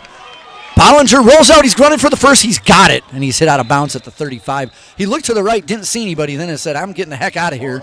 Scrambled for a first down. Yeah, pretty good wheels from Bollinger there. He got outside, and it has a bit of quickness, able to pick up, looks like about 7 or 8 yards and plenty for the first down. 9 yards officially. It's 1st and 10. So big 4th down conversion for Cretin-Derham Hall. Yeah, some might think early in the 3rd, maybe too early to go for it, but hey, this has been a wild night already, so why not? It's 1st and 10 on the Hastings 34-yard line. They got trips left, and he fakes the handoff. He's looking deep. All the receivers are cutting across the field. He throws backwards, and it's dropped by number 88. Yeah, tough play by Bollinger. Throwing across his body as he's being pursued by the Raiders defense. Just threw it a little bit behind his receiver there, and the big tight end number 88, Isaiah Thom, was not able to pull it in. Only a sophomore. He's a pretty big kid. He is a big kid. That is a dangerous play thrown across the body, running like that. A lot of bad things can happen. So we're back here at 2nd and 10. Got 3 wide receivers, twins to the right side. This time they hand it off, and he's tackled for a loss in the backfield. What a play, number 51. That's a loss of about 3 yards. That's Alton Magitich there making a fantastic play behind the sticks, throwing the back for about a 4-yard loss there. Yeah, Johnny, I'm not sure where Creton went. I know Hastings got to go back to the high school and hang around for a bit. Maybe they got a pep talk or something, but they've come out here ready to play again. Yeah, from what I understand, they were out there hitting the weight room, staying warm, and just, it was about a 2-hour break there, so that's a long time. Looks like number 55 ran on. Luckily, he got off in time. So it's 3rd and 15. Got a lot of noise up here with big crowd. There's the snap. It's a fake handoff. Pressure's on him, but they hit their number 1 receiver, Gales. He's going to cut back up the middle. He's going to be about a yard or 2 short of the first down, but they're probably going to go for it again if they went for it last time. Yeah, 4th and 2. Nice play there by it was Gales. Just hit him over the middle and let the speedster get an open field and make a couple guys miss. Yeah, that's Jalen Gales. He is their leading receiver, and you can see why. He only got a couple receptions the first half, but now the quarterback, he's going to his favorite player there. So it's 4th and 2, another big play here. See if the Raiders defense can get a stop. And we're going to have a whistle. And It's a timeout Creton, it looks like. Creton's taken quite a few of those. They did that early, too, in the first quarter. They had to take a timeout because of running out of time. Or Yeah, didn't like they have taken their timeouts early. This is a big play, 4th and 2. It's down 14 points.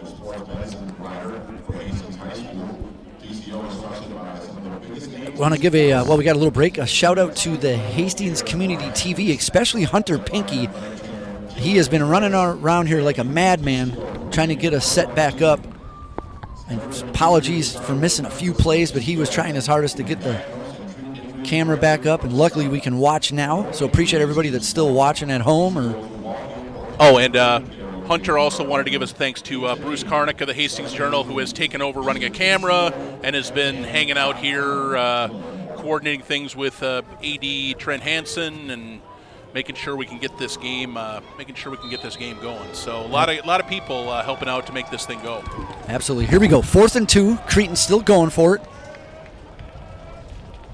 Bollinger gets the signal from the coach. They just had a timeout. I think they would have had that figured out, but here we go. The snap. He looks back to pass. Cuts left. It's a high pass, but it's caught. Nice go. The ball came out. Referee says down, though.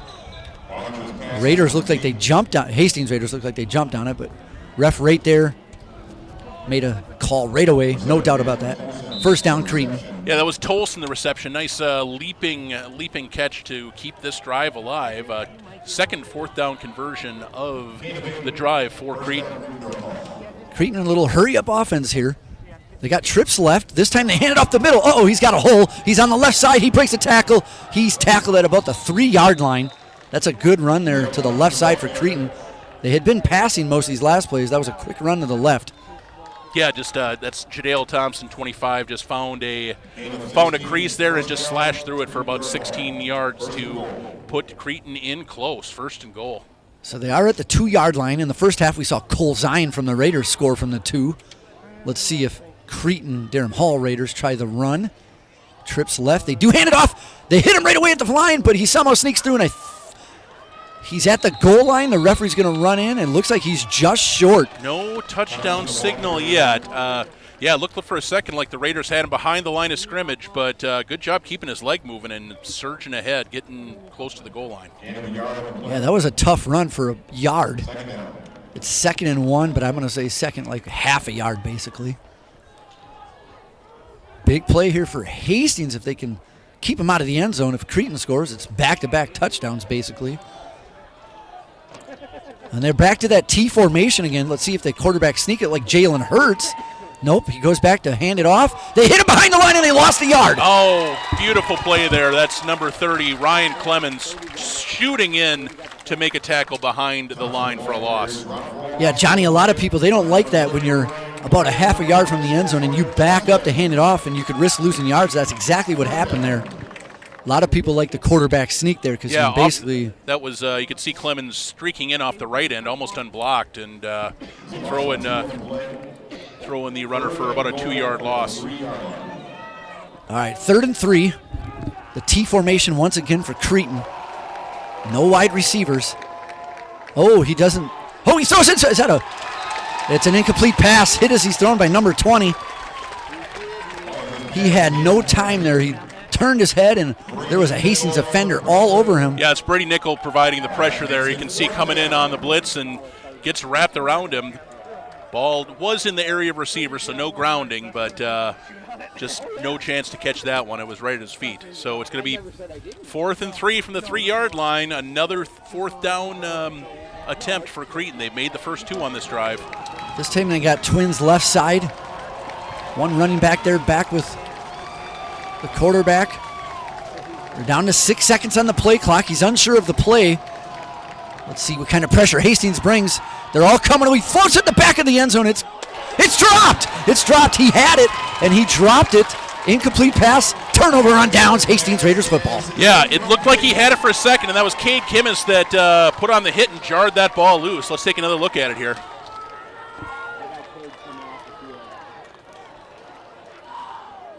Yep, there it is. Kimmis jarring that, knocking that out. 7-on-7 violence there, and the Cretin is turned away inside the 5-yard line. Great stand by the Raiders defense. Yeah, good eyes on that, Johnny. We talked about the beginning game defense. They're making plays, even though that wasn't a turnover. That just shut down 6 points at least. But now Hastings is going to be at about their 1st and 10 inside their own 2-yard line. 1st and 10 at the 3, it looks like officially for the Gophers. Or Raiders. Ball on the 3. Raiders, excuse me. It's almost Saturday, so. It's Cole Zion. Last time he busted a big one. At least he gets out to about that 8-yard line.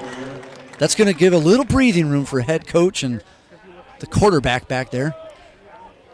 Yeah, that's just a nice little play. That's all you want on that play is just move forward and get yourself out of the shadow of that goal line. So a gain of 4 for Cole Zion, 2nd and 6. Last time it was 2nd and 6, Cole Zion ran it for a touchdown. Be great if he does that here again. He's right next to Foss. It's a handoff to Zion, right side this time. There's a Cretin defender in the backfield. He got a piece of him. Yeah. Cole's able to wiggle around him, get back to the line of scrimmage.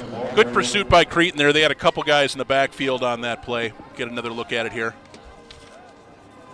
No gain on the play, 3rd down. Yeah, it looked like that was 56 in the backfield. Joe Piazza, if I saw the number correctly, that shut that play down for no gain. So 3rd and 6 for the Raiders. So clock's running. We're down to 5 minutes in the 3rd quarter. Hastings Raiders up 21-7, 3rd and 6. Be nice to get a 1st down here. And they're going to run it again. This time he cuts to the right. Oh, he plays a hole. He breaks it loose. Oh, he almost went all the way. He was just tackled by the shoelaces, but that's a Hastings Raiders 1st down. That's Ryan Clemens that time as they switch to the other running back. Picks up about 18 yards in that play. Absolutely great run by Clemens, mixing it up from Zion to Clemens. So once again, Hastings Raiders 1st down. That's a huge play. Keep this clock running, keep ball possession, stay up 2 scores, see if you can wear these Cretin-Derham Hall Raiders out. And like you say, start to flip that field position again. Even if you do have to give the ball out, give it to them on the other side of the 50 rather than, in great field position. Grind some of that clock now. Down to 4:23 left in the 3rd. Oh, it's a reverse. Oh, he's got a lot of room. Oh, it's a block. Oh, he's going to go to the house maybe, but there's a yellow flag there. He's down to the 40, cuts back. Oh, he's at the 35. Yeah, great play by the Raiders, but unfortunately it looks like it may be coming back. The flag was thrown in the backfield where they did the reverse. That could be a legal block. Usually, let's see. They're all coming back right away. It's holding on the Hastings Raiders. Yeah, let's see if we can pick it up here. That's one of the dangers of the double reverse. Everybody's turning around, and you got a good chance of getting some blocks in the back there. You can't see it specifically on that play. You saw where it may have been something behind the play, which would be unfortunate because he did have it busted loose. Great play design, and they totally caught Cretin off guard with that. Yeah, so now it's 1st and 20 on the Hastings 15-yard line. Hastings been running quite a bit here. Haven't seen a pass in a while, but when you're up 2 scores, you want to eat that clock, especially when it's, again, approaching Saturday. Yeah, when you're approaching Saturday, and they've been running effectively. That's they've been moving that ball on the ground so far since the return. Oh, here's a pass. Speaking of pass, he hits him in the flat. Oh, he cuts upfield. Nice hit for the tackle, but that's a good gain of about 8 yards. That's one of his favorite targets. He was hitting him a lot against Matamidai. Yeah, Esterby, the third wide receiver, takes a nice swing out of the backfield, gets some of it back. Actually, 9 yards, 2nd and 11. So that's a good chunk right there when you got 1st and 20. Esterby, not one of the starters, but still gets a lot of playing time. And quarterback Lucas Voss really likes him. He's got sure hands. He's kind of like your T.J. Hawkinson, if you will, of the Vikes. Okay. Yep, it's good. A little bit of mixing it up, little run pass combination for the Raiders there. There's a run up the middle, but Cretin snuffed that one out. I'm not sure he got back to the line of scrimmage. No, I think he might have lost a yard or 2 there. I believe that was Clemens again on the run. Yeah, that was Clemens. So 3rd down and 12. They look like he lost a yard. See if the Raiders run again or if they do a little pass. Most of the passes that have been effective have been quick passes to the outside. High school don't have a lot of time to sit back there. So 3rd and 12, Hastings Raiders on their 23-yard line. Foss backs up to pass. It's across the middle. He caught it, but it's going to be about a yard short of the first down.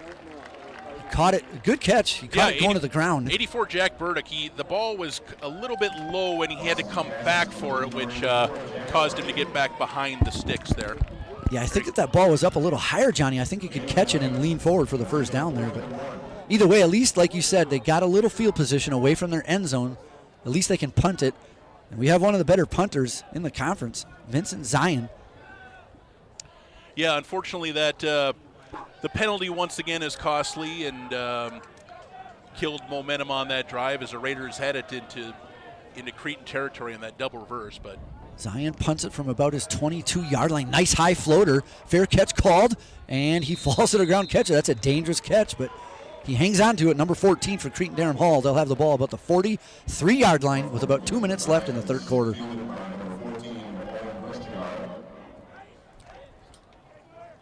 Yeah, like you say, nice high punt there. Gets the coverage team a chance to get down and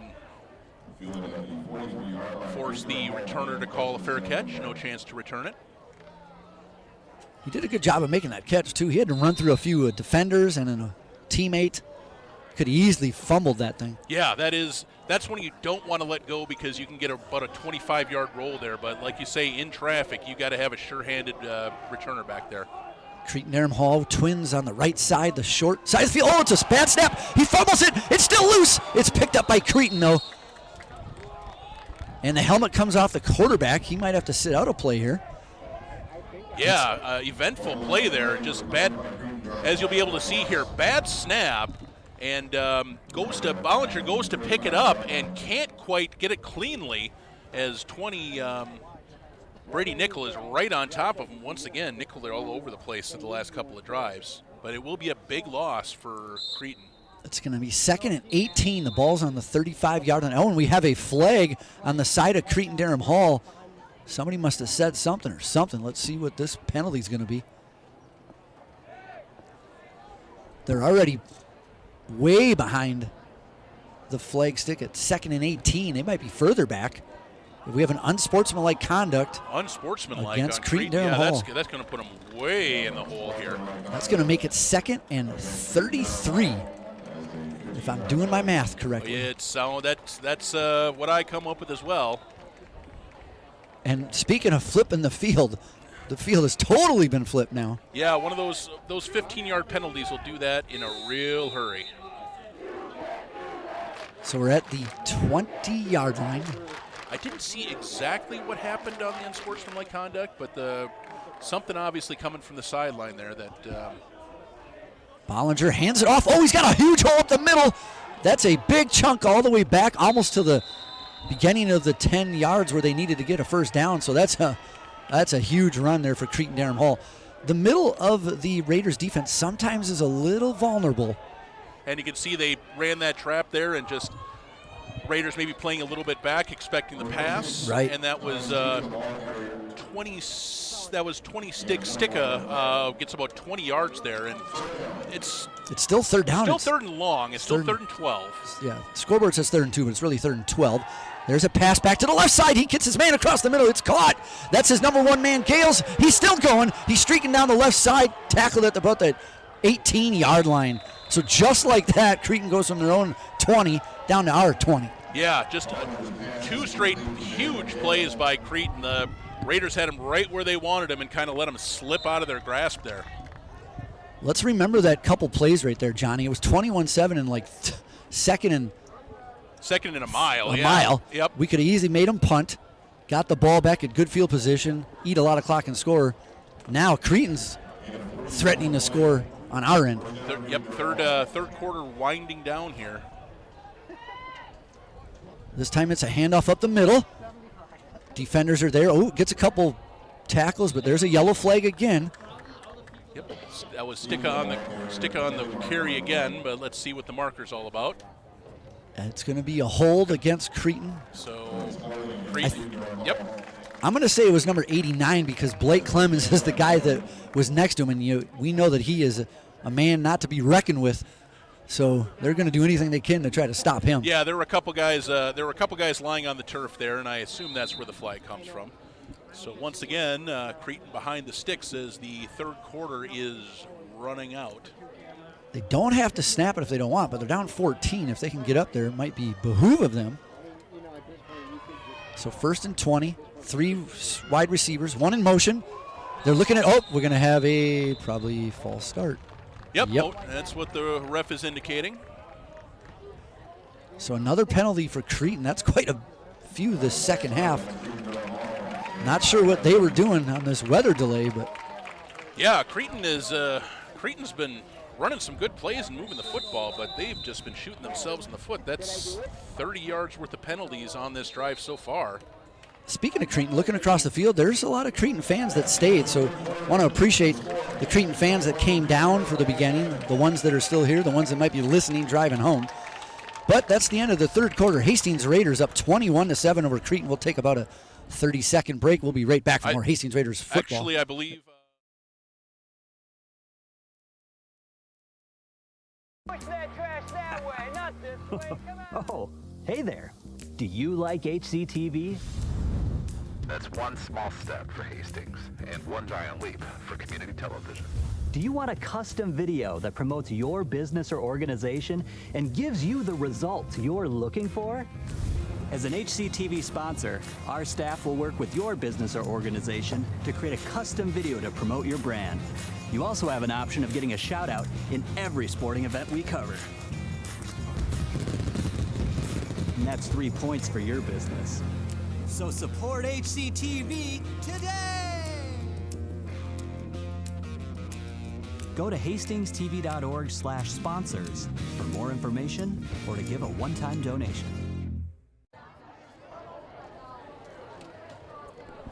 Welcome back, everybody, to McNamara Stadium, Todd Field. I'm Peter Hamath with Johnny Stocker here. It's been a wild night. We had a 2-hour weather delay, then a huge run for a touchdown from Zion. Now Creton cruising down the field. And it's a rolls to the, there's another flag. Another flag down. I was going to say it looked like that Brady Nickel, who's been all over the place in the second half, might have gotten impeded again, and the refs agree. So once again, the Creton just killing themselves with penalties right here. It's going to be 1st and 35 now. Yeah, Johnny, I think it's the speed of the Hastings defense. They just got to do anything to try to stop them. And holding isn't going to work if the refs see it.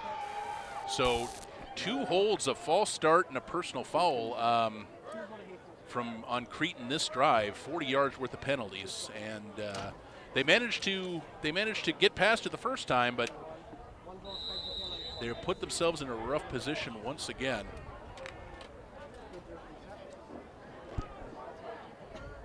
Peter's got himself unplugged here, so it's going to be 1st and 35 at the 43-yard line. 2 receivers right, 1 left. It's going to be a handoff to Sticka. He is through the hole for about 3 or 4 yards to the 40-yard line. Going to be 3rd and long. Hopefully I'm back now. I can hear myself. Hopefully everybody else can hear me. I can hear you. Thanks for covering me for the Not Johnny. a problem. So like you said, 2nd and long for Creton. A lot of penalties here. As long as that clock keeps ticking. Yep, that's a good thing for the Raiders. Up 2 touchdowns. That's exactly what they want here. This is the 4th quarter. This is the only game we played tonight, although it's been an adventurous night. It's taken a while. It's So here we go. 2nd and long. He's looking to pass. He goes to the right side. It's way high, but it's caught in bounds. Ooh, he tackled him out. Creton sideline looking for a 15-yarder, and they got it. They kind of maybe... Yeah, it was a little bit late on the call. It was, I believe he did get dragged down out of bounds, which is unfortunate because it still would have been 3rd and a mile, and now that's going to make it an automatic 1st down, unfortunately. From original looking at it, I did think it was a little late on the tackle, and there's the call, personal foul. There's a personal foul there. While we're talking, sorry, go ahead, Johnny. Just an unforced error by the Raiders defense. Like you say, that would have been it still would have been about 3rd and 25 there. Yep, you got to kind of know the situation of the game. And there you can see it. He was a step out of bounds and got taken down by that's Brady Nickel, who's been, like I say, he's been fired up and all over the place, but a little bit too fired up on that one. So that'll move Cretin all the way so up. Actually, not an automatic first down? I guess not. There's a fake handoff. He throws it on the sweep. That's his main guy, Gales. He cuts up the middle, tackled by the Raiders. He's still going to be short of the first down. We're still getting... so it's going to be... Looks like the referee's blowing first down now, though. He just told the sticks to move. Yep, so it is going to be first and goal from the 8, it looks like. Yep. So just like that, Cretin all the way almost back to the 50. One little penalty by the Hastings Raiders, and Cretin's looking to score again. Twins to the right.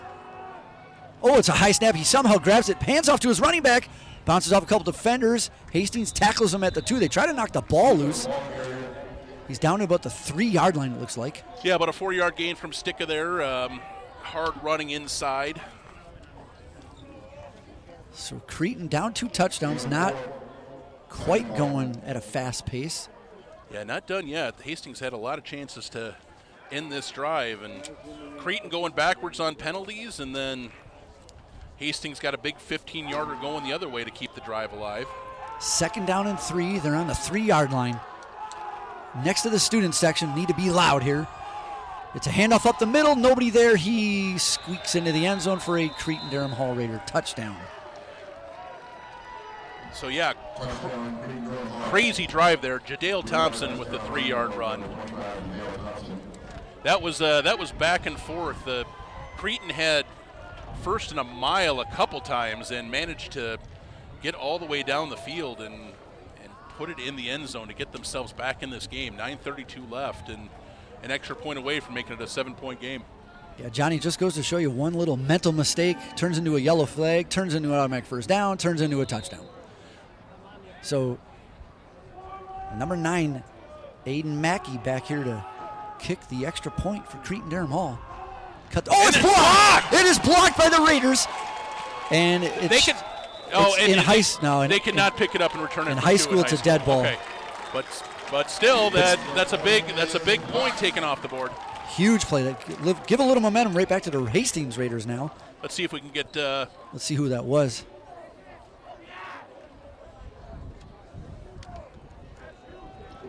That is a huge play by... That's number 2. Creed Peterson, the all-everything defender for the team.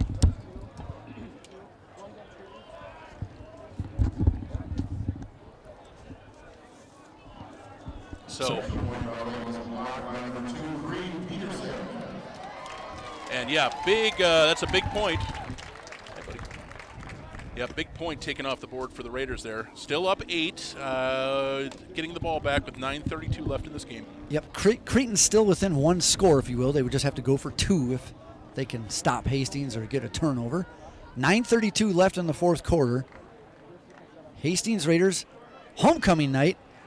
It was homecoming for a lot of people a little earlier. It was. Not quite the way they wanted to go. It was homegoing. The crowd has thinned out quite a bit. It was a full house here, and we still have a lot of hardy students. Student section's still pretty full. A lot of the students still hanging out here and cheering on the team, and a lot of parents and other fans sticking it out too. All right, Johnny, we saw an onside kick by the Hastings Raiders earlier. It's a little late at night. These kids are young. I'd be ready. Make sure all the hands teams are ready here. You never know. And it's a little poocher over the top, though. That's not a bad idea because it bounces around. It's picked up.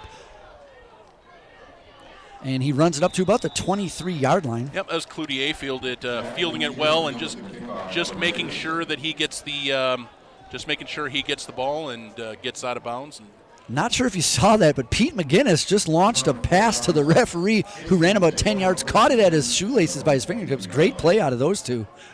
I did catch that just out of the corner of my eye. So 21-13, Hastings up against Creton. 9.5 to go in the 4th quarter. Hastings got the ball at the 22-yard line. They got 4 wide, twins on each side. Cole Zion in the backfield. Let's see if they're trying to just spread them out and maybe get Cole to sneak one through. No, it's that jet sweep again. Can he get outside? He does a little bit, but then he's tackled. Looks like that'll be a loss of 1. Yeah, good pursuit there by 15. That's Luke Chorlton. Oh, and another flag down. Boy, the refs have really been flag happy since we've gotten back here. Let's see what that's all about.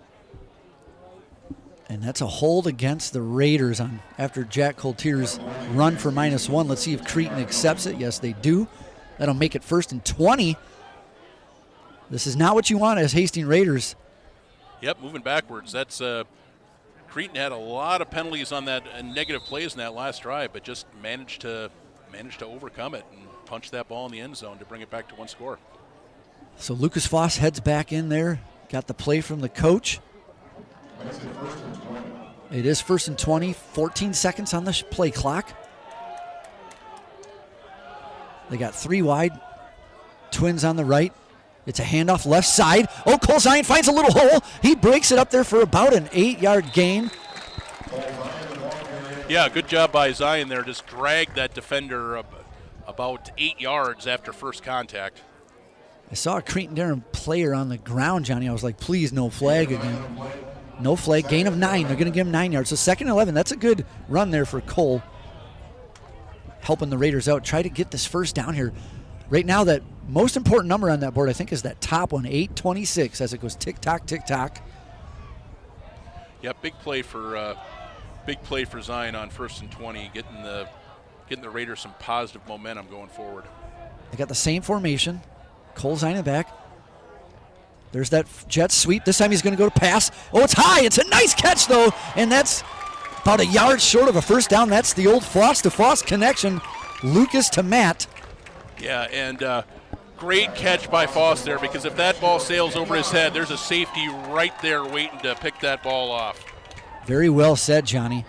Wonder how many times those brothers practice that in the backyard. In the backyard? Yep. I bet more than once. I bet quite a few times, and it pays off there. This is a big play now, Johnny. It's 3rd and 1, 7.5 minutes to go. If they can get a first down here, we can keep eating that clock. Remember, Creton had to waste one of their timeouts early on in this second half. Twins on the left, single receiver on the right. There's that jet sweep. He runs past. It's Cole Zion. Oh, wow, that guy got in the backfield quick. Somehow, Cole ends up getting 4 yards. He might have got the first down, and yes, he did. Yes, he did.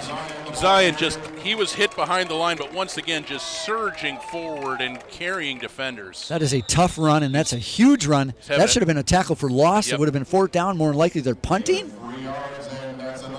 But with a 3-yard gain, that's a Hastings Raider first down. Yeah, it's Zion having a heck of a football game. 2 touchdowns on the ground, well over 100 yards rushing with that big 74-yard run. Absolutely. Speaking of thunder and lightning, I got to say, Clemens and Zion, that's a good package there, a good duo package. They've both been running really hard and really well tonight, both those guys. Zion's got the lion's share of the carries tonight. But speaking of Zion, he hits the left side. He finds a gap. He's into the secondary, and he's tackled at the 46-yard line of Cretin-Derham Hall. Another run for Zion.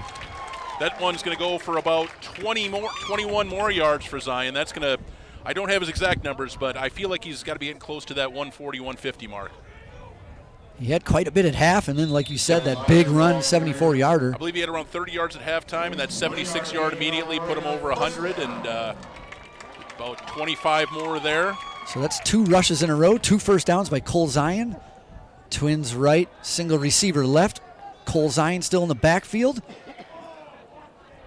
It is a handoff up the middle this time. He breaks through the first line of defense, tackled by the linebackers for a gain of about 4. Maybe 5. I'm going to give him 5, it looks like. Another nice run on first down. Just keep that ball moving forward. Keep pounding that rock. It's down to 6 minutes left on the clock. As much as we love seeing passing and excitement, right now it's 4th quarter, clock's running. Let's keep that clock running. Yep, this is winning football right here, keeping that ball on the ground, and like to see him score a touchdown with about 10 seconds left on the clock is be the ideal outcome here. 100%. So it's 2nd down and 6. Hastings is on the Cretin-Derham Hall 42-yard line. Once again, it's Cole Zion in the backfield. There's the jet sweep. They fake, give it to him. And Cole, this time he's tackled right away. That's about a loss of a yard maybe. Good play by, that was number 30, Carter Snyder, darting into the background to bring down Zion for a loss that time. coming off the edge, and just really nice open field tackle. Got to be careful on those, too. Sometimes that's when the ankle gets twisted there, but Cole seemed fine, got up. It's 3rd down and 6 for Hastings Raiders against Creton. Friday night, 5 minutes left, 4th quarter, homecoming. A lot of students still here, got the fans. Here's another big play. Yep, big third down for the Raiders. Let's see if they put it in the air. Let's see what the coach called. And he does look to the air. He's got a wide receiver to the goal. It's going to be intercepted at the 29-yard line. Yep, just had a receiver out there, just underthrew him a little bit, brought down by number 15. That's Luke Chorlton with the interception. So Creton's going to get it at about the 29. We have a very good punter in Vincent Zion. If they don't, oh, here's that replay. Yeah, he just cut in front of the defender there. Just cut in front of the defender, just hung it up. Foss just hung a little bit up there and underthrew it, and Charlton cut underneath, and the interception for Creton to get them the ball back right at the 30. So if they run there, the clock keeps going, and then they punt, or Creton calls a timeout. So they can kind of save Creton good 40 seconds or so maybe there. All right, Creton's got the ball down 8 points. They're at the, it's a high snap. He looks to the running back. He's going to pass. Sideline caught. Kept in bounds, though. Yep, clock's running. Good tackle there. It's another pass to Tolson. It's going to be just shy of the first down, second and about 1. 4.5 minutes to go, 4th quarter. Hastings Raiders up 21-13. Cretin-Derham Hall, coached by Steve Walsh, trying to coach his team into a comeback. He's done that a few times in his day. Twins left on the short side. Another high snap. Creton's had some trouble with the snaps today, and they're stopped as the Raiders. He's going to be short of the first down, Johnny. First down, absolutely. It's Brady Nickel in there once again, along with Alton Majitich on the stop for no gain. So that's a huge play. It turns into 3rd down and 1. Creton's got to focus on getting the first down here. If they would have got the first, they could have maybe went and passed. See if they do a quarterback sneak here. They do. Raiders are there. He slips through, though, and gets 2 yards for a first down for Cretin-Derham Hall. Johnny, I don't know about you, but you kind of tell the way he went up there that he was just going to grab this and go. Absolutely, yep. As soon as he got the ball and he saw where Hastings was lined up, just slipped out to the left and got what he needed. So 3.5 minutes. Clock stopped momentarily while they set the ball for the first down, and then they run it, so it's running down to 3:20. Creton not real fast here. All they got to do is score, though, and get the 2-point conversion, though. Let's remember that missed kick, or block kick, I'm sorry. There's a sideline pass again to his number 1 guy. He's hit, and he might right on the first down line. Yep, looks like they're going to give it to him. They're putting up the timeout sign, so just about 10 yards exactly for a first down. He was quiet early, wasn't he? Now he's his go-to guy. Now he's now Gales and Tolles both having some nice receptions for Creton. He's got single coverage here on the bottom. Let's see if I think they might look to him here. Nope, they hand it off, and he could have been tackled for a loss. He slips through a tackle and gains about 5 yards.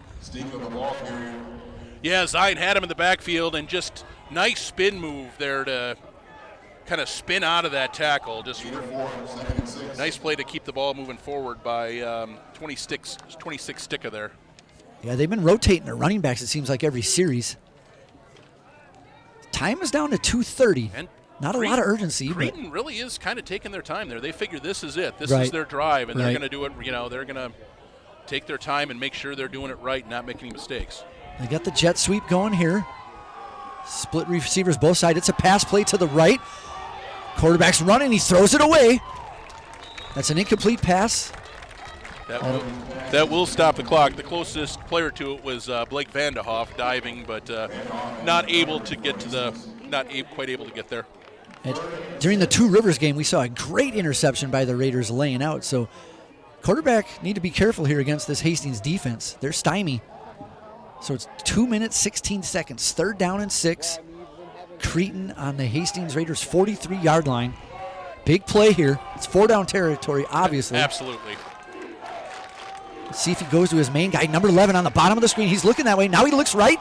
And, he might have been tackled short. That is going to be caught. It's going to be. It is short a yard. They're going to mark him. They're going to mark him shy. It's going to be 4th and 1. So here it could be the play of the game here with 2 timeouts. Yeah, we're under 2 minutes, so I think if Cretin doesn't get a first down here, the Hastings Raiders can come pretty close to running this out. So last time it was a quarterback sneak. He's in the shotgun, so it won't be that. He's going to try to get him to get offside, it looks like. See if they try to get the Raiders to go offside and then burn a timeout at 1 second. No, they snap it high. He is tackled behind the line. No, he got snuck by. I think this is going to be close. Oh, they're still fighting. There's the whistle. This could be real close, Johnny. I think his initial surge may have gotten him over that line. I think they need to bring the sticks out and measure. They're just going to say first down. They're making the first down measurement. It looks like he just managed to. It looks like the Raiders did have him wrapped up in the backfield, but that second surge right there, you could see gets him past that yard marker. Johnny, we're down to 1:23. Time's a ticking now. Creton's going to look for a shot here. Yeah, Creton kind of needs to. Oh, here we go. It's a fake handoff. Passes up front to a big number 89. Oh, does he not step out of bounds? Oh, there he finally steps out. Thank the Lord for the Hastings Raiders at about the 21-yard line. Yeah, another big play. About 16-yard reception, and the clock stops. Creton is getting right near the end zone. Yep, as he gets out of bounds. Runner gets out of bounds, so the clock will stop with about 1:10 left in the game. It's 11:29 p.m. 1:10 left in the fourth quarter. Ball on the 21. Creton must score a touchdown and get the 2-point conversion. 3 receivers. It's a high snap. He looks left. Quick slant. Oh, he's bobbled, but then he catches it. Bobbled it again, it looks like, and still caught it. Great hands shown there by Gales. Yeah, Gales is go-to guy. If any Hastings corner can maybe You're right. That ball almost popped up in the air, and there would have been 2 Raiders right in the area, but he's fortunate enough to be able to grab it back. With 55 seconds, Creton's going to call their second timeout. They have 1 left. And it'll be about 2nd and 3 from about the 15-yard line. Yep. 2nd and 3 from the 14 you got officially. It. Spot on, mate. So this has been a crazy game. I'm not going to even say what could happen. I'm just not going to say those words. Yep. We are in the last. We know we are in the last minute of the game, and Creton, as you said, needs a 6 and a 2 to tie it up. Raiders trying to stop them, obviously, and walk out winners on homecoming. On this long homecoming night, game started at 7 o'clock, and we're coming up on 11:30 now. For those of you that might have missed the beginning of the second half of this game, if you will, Cole Zion ran the first play for a 74-yard touchdown, but then Cretin-Derham Hall came back and scored. But the big play right now could be that blocked extra point. That is looming large at the moment. That's going to make Creton make it impossible for them to win in regulation. They could have had the option, if they scored, of going for 2 to win the game, but that is not an option. They're going to have to score and get the 2 just to tie it up. Yep. So here we go, 2nd and 3, 57 seconds left on the clock. Cretin-Derham Hall, 2 wide receivers left. He's looking towards his main guy. Oh, he throws it left. Whoa, he might have had his foot out of bounds. Referee says no, and he's tackled at the 4-yard line. 40. They have plenty of time now that they're only plenty at the 4-yard line. Plenty of time at the 3-yard line, yep. You can see. Let's see that replay. I couldn't see if his left foot was out of bounds when he caught it. I couldn't see it. I didn't get a definitive look that it was, but. Ref was right there, at any rate. Clock's running at 41. It's a handoff up the middle. Raiders right there with the tackle for a loss at the 5-yard line. Swarming defense back there. And Creton calls their final timeout with 35.2 seconds. Huge defensive play there. Now they're out of timeouts. They still got 35 seconds, so they could still run if they want. They'd have time to get back up, run a play. Yep, they'd have to hurry it up. 35 seconds left. It's about a loss of 1 on the play, and they'll head over to the sideline after their last timeout. So, Johnny, Jalen Gales has been the go-to guy here, number 11. He's pretty tall. What are you looking for here if you're Hastings defense? Who are you going to try to shut down? I would think Gales and Tolles have both had nice games, but I think, like you say, I do believe Gales 11 is his favorite. He will probably be the first option. They've also got a couple of really big tight ends you might be able to lob it up to, so keep an eye out for that as well. There are some options here. And like you said, the run isn't off the table, but if they are tackled in the field of play, they are really going to have to hurry to get another play off. So here we go. 2nd down and 5, 37 seconds. No timeouts. Cretin-Derham Hall down 8. Hastings Raiders. Homecoming. There's the snap. It's a bad snap. It's on the ground. Can they tackle him? Oh my gosh, he throws it to a guy and he gets in the end zone for a touchdown. Wow. That went from a possible fumble to a possible sack to a throw at the last second, and he barely gets in the end zone. It is, however, 21-19. Yes. Creton must go for 2 here to tie it up. Let's see if Hastings can stop one play. Let's see this replay. There's the fumble. He throws it. That was that big tight end we were talking about. The big tight end we're talking about, and their Bollinger making a great play to pick up that ball. Their center to quarterback exchange has really been a problem for Creton in that shotgun. There's been a lot of high snaps, and that one was on the ground. But Bollinger done a great job of picking that up and just making something happen, escaping and just kind of slinging it and getting it to his man. Absolutely. If he doesn't grab that, that could have been a crazy ending. Here we go, though. Here's the play of the game, folks. This is it. This is all or nothing. 2-point conversion. They got 2 wide receivers left. Gale's far left. Looks like quarterback Bollinger is not sure exactly on the play here. 1 second left in the clock. Oh, and he's going to... He throws it up high. It's caught. Oh. And it is good. Great. No flags. Oh, great play in the corner by 11. It looked like they may have gotten away with a little bit of push-off there. Let's see the replay. Gales, yep. That's exactly the guy they went to, the tall guy in the back left corner, ran it out to the corner. That's who he was looking for the whole time. There's the pass. Hard to see it there. We didn't get the interaction, but... I didn't see a lot. I didn't see a lot in that frame, but Hastings defender did get up looking to the referee for a possible push-off. Can't really see it there, but yep. Don't know if it was much. I think it looked like pretty clean from that angle. So now the score is 21-21. However, there are 31 seconds left. Hastings does have all 3 timeouts. Hastings has run a kickback off last week against Bloomington Jefferson. Creton has actually not kicked it deep. So maybe if they do another short kick, Hastings can grab it quick, get a few yards, and they still have enough time. All they got to do is get in field goal range at this point. Absolutely, yep. Just see what happens. And our kicker, he's got a pretty good leg, so you never know here. And Zion, you never know, could break one. He has hit field goals. It's pretty. The wind is blowing in the direction that the Raiders are going, and I do believe our kicker has hit one from over 40 yards this year. So we do believe he has. Yeah, it's Jack Sieben. Jack Sieben has at least a 40-yard range. So we'll see what happens. See what Creton decides to do on the kickoff.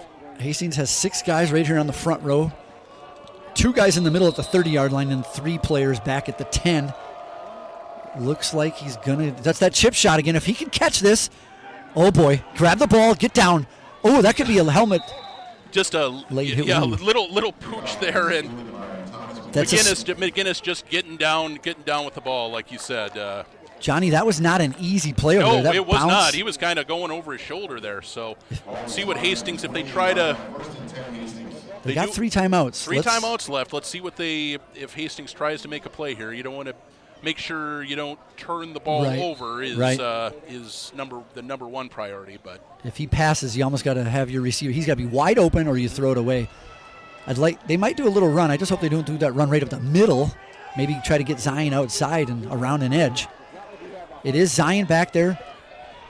4 wide receivers, twins on each side. He's looking to pass. Oh, and it's high. It's incomplete. 26.9 on the clock. Only took off about 5 seconds. Hey, they came out aggressive, though. They did come out aggressive. I like to see it. Yep, they were trying to make something happen through the air there. Against Two Rivers, they were against Matamidi as well. They were doing that. 4 wide receivers all on one side. You'll see that in the NFL a lot. Throw it to one of the back guys, and then it's kind of 4-on-4. And if you can just break a tackle, you could go to the house. Absolutely. Just try to get your playmakers in open space and see what happens. So they're going to go trips right here. Single receiver left. See if they go for the pass. They are going to go for a pass again. Oh, he's got him over the middle. It's caught at the 42. Clock will stop momentarily. Hastings should call a timeout here. It'll first down. And it looks like they do have 3. They do have 3 of them there. And I just saw. Coach Strain calls a timeout. So 22 seconds left, and Hastings up to about the 43-yard line. You gotta figure they'll need about 25 to 30 more yards to have a reasonable shot at something Sieben might be able to hit. Yep. If it is a long one, though, you got to be careful in high school, because if he hits it short and they got that guy back there like Auburn did against Alabama one year. Absolutely, the kick six, yep. Or a block even. Or a block, bad yeah. Snap. If you're trying to go for a low trajectory to get some more distance on it, a block is a concern there. Yep. First, though, the Raiders got to get in that position, but good to see another pass, a completed pass, so that gives them an opportunity here to go for the win. 22 seconds, still got 2 timeouts. See what kind of formation Hastings comes out here with. It's still Cole Zion in the backfield. Twins on both sides. 1 safety deep for Cretin-Derham Hall. Linebackers are up, thinking they might hand off to Cole. They don't. They run, bring some pressure. It's a pass. It's caught on the left side, or right side, sorry. Tackled immediately for a 5-yard gain. Another timeout for Hastings. That's their second. Yeah, good open field tackle there. They were trying to get Esterby out in open space, but good open field tackle by Creton to shut that down. Yeah, if he doesn't make that tackle, Esterby's got a lot of green there in front of him. Yep, that's number 28, Cal Schilling. Nice sure-handed tackle. So Hastings calls their second timeout. There's 15.7 seconds left. They can still use the middle of the field here with that 1 timeout. They can still run it. This play will be a big one, though.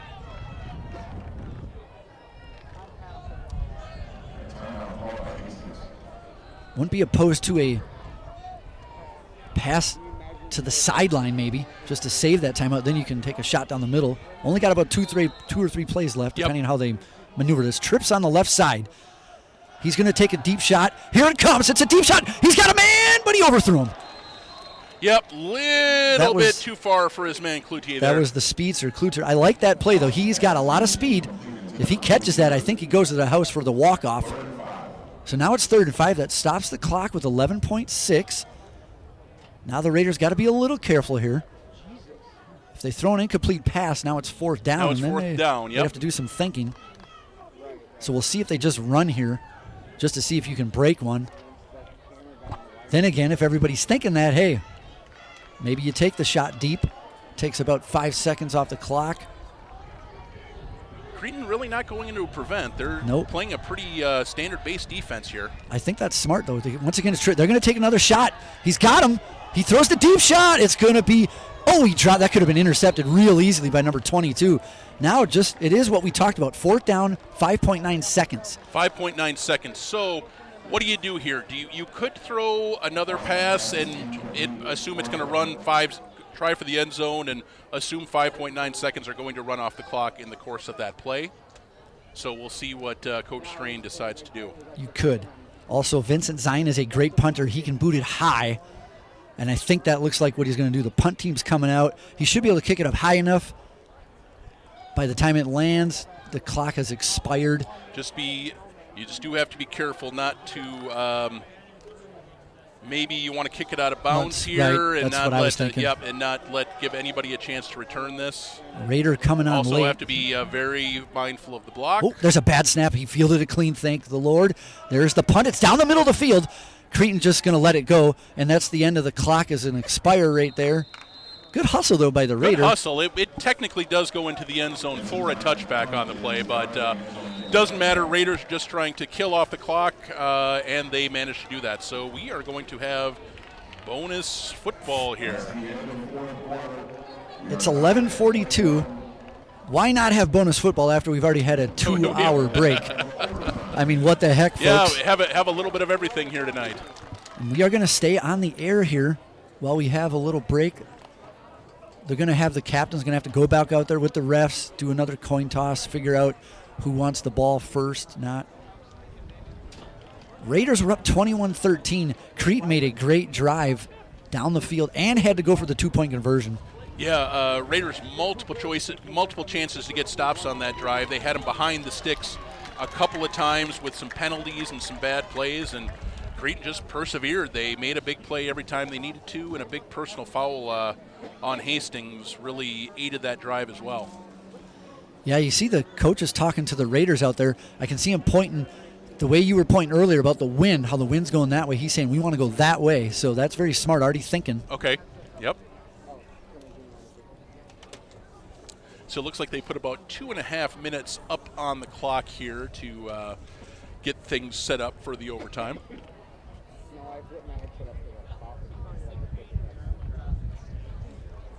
Looks like we want to give a nice shout out to Bruce and Will one more time for staying back and doing the cameras. In fact, Bruce wasn't even doing cameras, but the other camera operators, one of them Seth Essler, a couple other guys had to head home for their rides or they play soccer tomorrow or whatever the case. So shout out to Bruce and Will for sticking around. We only got 2 cameras. Hopefully that's enough for y'all watching this extra football after the rain delay, and now a little overtime. They've done a pretty good job capturing everything that, capturing all the main action in this second half here when we've been down to the 2 cameras from 3 there earlier. So yeah, big shout to those guys for hanging around into almost Saturday.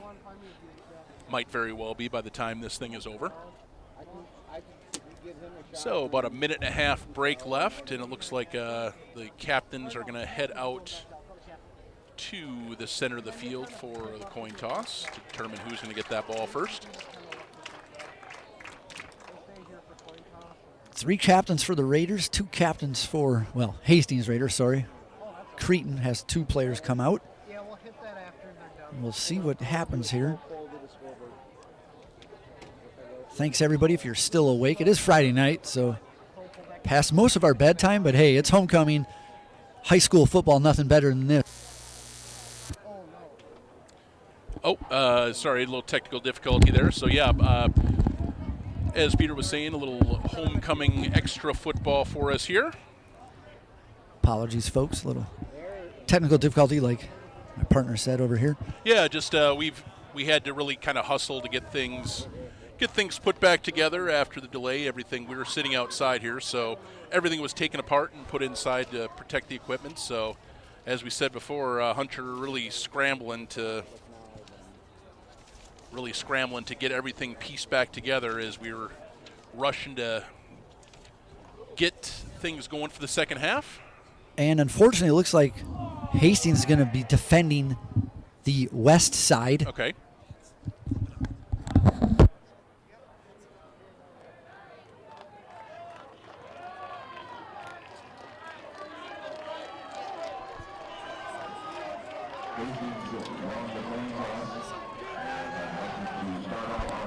Okay, Hastings is going to start out on defense here. So they have won the coin toss, and they're going to start out on defense first. That means that they will know what they have to do. And a little bit different from college overtime, for those of you who've never seen it. They're going to be starting off at the 10-yard line instead of the 25 with a set of downs to try to punch that ball into the end zone. Well, it's a good thing it's not like the NFL, though, Johnny, where it could last another 15, 20 minutes. Right, exactly. And since they are going to that side of the field, you can see, if our camera, you might have missed them, but you might have seen them at the beginning. The student section is now heading all the way from the left side to the right. If everybody was still here, that wouldn't be happening. But since the bleachers are a little empty, now the student section is going to go on a side they rarely go to. Yeah, they're all migrating all the way down, kind of like a whole pack of them at the same time. So we're about ready to go here. Creton's got the ball first. They got 3 receivers. They are going to hand it off to start. No, actually, it's a play-action pass, and it's a great play, and he's down at the – oh, it's a flag. That was holding down there on the goal line. So number 14 just dragged down a Raiders defender, so that one is going to come back. Johnny, that was a great play call there until the hold. He almost got in the end zone, but he even faked me out with the handoff. Good play action and good misdirection. They got everybody going the other way, and tight end just leaked out the backside. Yeah, so lucky on the flag there. Creton had a lot of flags in the second half, was still able to come back from a 2-score deficit. So with that holding. So basically the holding was right at the 1-yard line, so that'll put Creton back to the 11, first and goal from there. So that's what actually it's going to put him right about back at the 10, because that looked like that flag came out almost at the goal line with Hastings defender being dragged down. So we'll call it a spot foul. It'll still be 1st and 10, though, since Hastings accepted the penalty. This time they they don't hand off. Raiders are right there. Oh, somehow his main man almost caught that one-handed. Yeah, that was. That's Gales again. That was Gales again. Good job by Bollinger escaping that pressure, but just really had to rush his throw and threw it behind his receiver. You can see. Here, let's get another. We'll get another look at it here of the pressure. 4 Raiders in the face of Bollinger. I got to give props to Miles Bollinger. He's had a lot of pressure, a lot of bad snaps. He's had to one-hand catch a lot. The biggest play was probably the touchdown at the end. Could have been a fumble, fix it up, turns around, throws it. Yeah, he's got a great job. He's got some poise. He's got a lot of poise back there, absolutely, because there are a lot of times this game could have gotten away from him, and he just wouldn't let it. He just wouldn't let it on multiple occasions. All right, here we go. 2nd 10 for Creton. There's the snap. He looks left. He throws it across the middle. That's low. Incomplete pass. 3rd down. Yep, that one just kind of in between everybody. Oh, Vincent Zion got a hand on that. It looked like. Let's get another look. I didn't quite see it originally. Oh, there it is. Yep, number 11 reaching that big mid up and knocking that ball down. Great play. So it's 3rd and 10. Big play here. If we can stop him for little to no gain, Creton will have a big decision to make. They got twin receivers on the left, one running back. Students being loud down there, trying to make it tough on him. It's the 12th man. He's going to pass again to his main guy. He's trying that float. It's going to be, it could have been picked off, but it's incomplete. No flag. It's 4th down. Yeah, Kate Kimmis on the coverage there. Great job blanketing Gales, the ace receiver for Creton. And 4th down. Let's see what they do here. Looks like they are going to go for it. They're going to go for it. They're not going to kick it. Oh, wait, they are going to attempt to kick it. They are going to attempt to kick it here. So they're kicking from the 10, which will really be the 17. So Aiden Mackey for the 27-yard attempt to try to. He's with the wind. There's the snap. It's okay. Oh, it's almost blocked, and was that wide right? He missed it. He missed it wide right. He missed it wide right. The kicker's down on the ground, but there's no flag. It's no good. Wide right, Hastings, all they got to do is get a field goal to win this, but I'd rather have them punch it in the end zone. Yes, absolutely. So big stop by the Raiders defense there. That holding flag, they got that and got a second chance, and they stood tough. Johnny, you said it. That was the holding call was the big play there. That was the first play. They were about 2 inches from putting it in the end zone. So here we go. Like I say, Raiders with the ball. All they have to do is score, and it is over. It'll be Cole Zion out there as the running back. Twins left. Coltier on the right here. He goes with the famous jet sweep. Do they give it to him? They don't. They give it to Zion, right side. He breaks at the middle. He's down to the 5-yard line.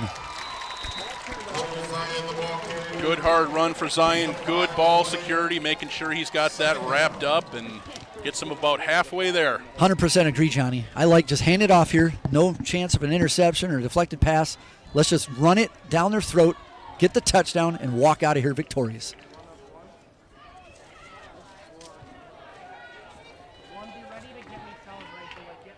Same formation. This time Coltier's on the inside slot left. Do they give it to Cole Zion again? They do. Right side. He finds a hole. He's down to the 1-yard line. Cole Zion, the ball carrier. Gain of 4 down to the 1-yard line. 3rd down. So Johnny, it's 3rd and 1. Both plays have been to Cole Zion. What do you got coming up? We'll see. Can they sneak it and surge it ahead into the end zone? I would love to see that. Foss is a big-bodied player. He's as big as some of those linebackers. He's taller and weighs more than anybody. On the listings, I believe he weighs more than any of the starting it off. They are in the shotgun, shotgun. So it's cold. They're going to be a timeout probably for Creton. Yes. Yep. Timeout Creton's going to take a. That's a savvy Steve Walsh, experienced professional football player. See the lineup we got. Give you guys a little rest. Yep, give them time to sit down and catch their breath. Huge play for both teams here. Also, Johnny, that might have been Hastings' best 1-yard play. Sometimes a coach will call a timeout in defense, see if they'll switch to their second best play. That makes perfect sense. Absolutely. Now, the Raiders are on the right hash here if they don't get this and were to choose to try to kick it. So we'll see. I don't know if that's the hash Sieben would prefer to be on if he has to kick on 4th down. I think when they're this close, first let's hope they punch it in here. Let's if hope they don't, punch it in. Yep. They might try again, but field goal would be the easier way. But I'm going to hope we don't even get to that point. I'm hoping. That would be the ideal situation, is punch this ball in on 3rd and 1. We don't even have to think about it. I agree. So Cole Zion still in the backfield. Hastings got 3 receivers. 2 spread way left. Coltier to the right. Foss in the shotgun. Here we go, 3rd and 1. It's to Zion up the middle. He's in, touchdown. Hastings Raiders win the ball game. They beat Cretin-Derham Hall 27-21. Homecoming night. Hastings Raiders. Great resilience by the Raiders there. Great job by Zion. They give it to him 3 times. He's been the horse all night, and he takes it, gets those 10 yards in 3 plays, and walks it off for Hastings as the whole sideline rushes down to celebrate in the end zone. Johnny, here's that replay. That was not an easy walk, and he had to spin around the guy. Spin move, and just he has been horse all night for these guys. So that's his 3rd touchdown of the night. If I was in England and they give out man of the match in the soccer matches, Cole Zion definitely gets my vote for man of the match.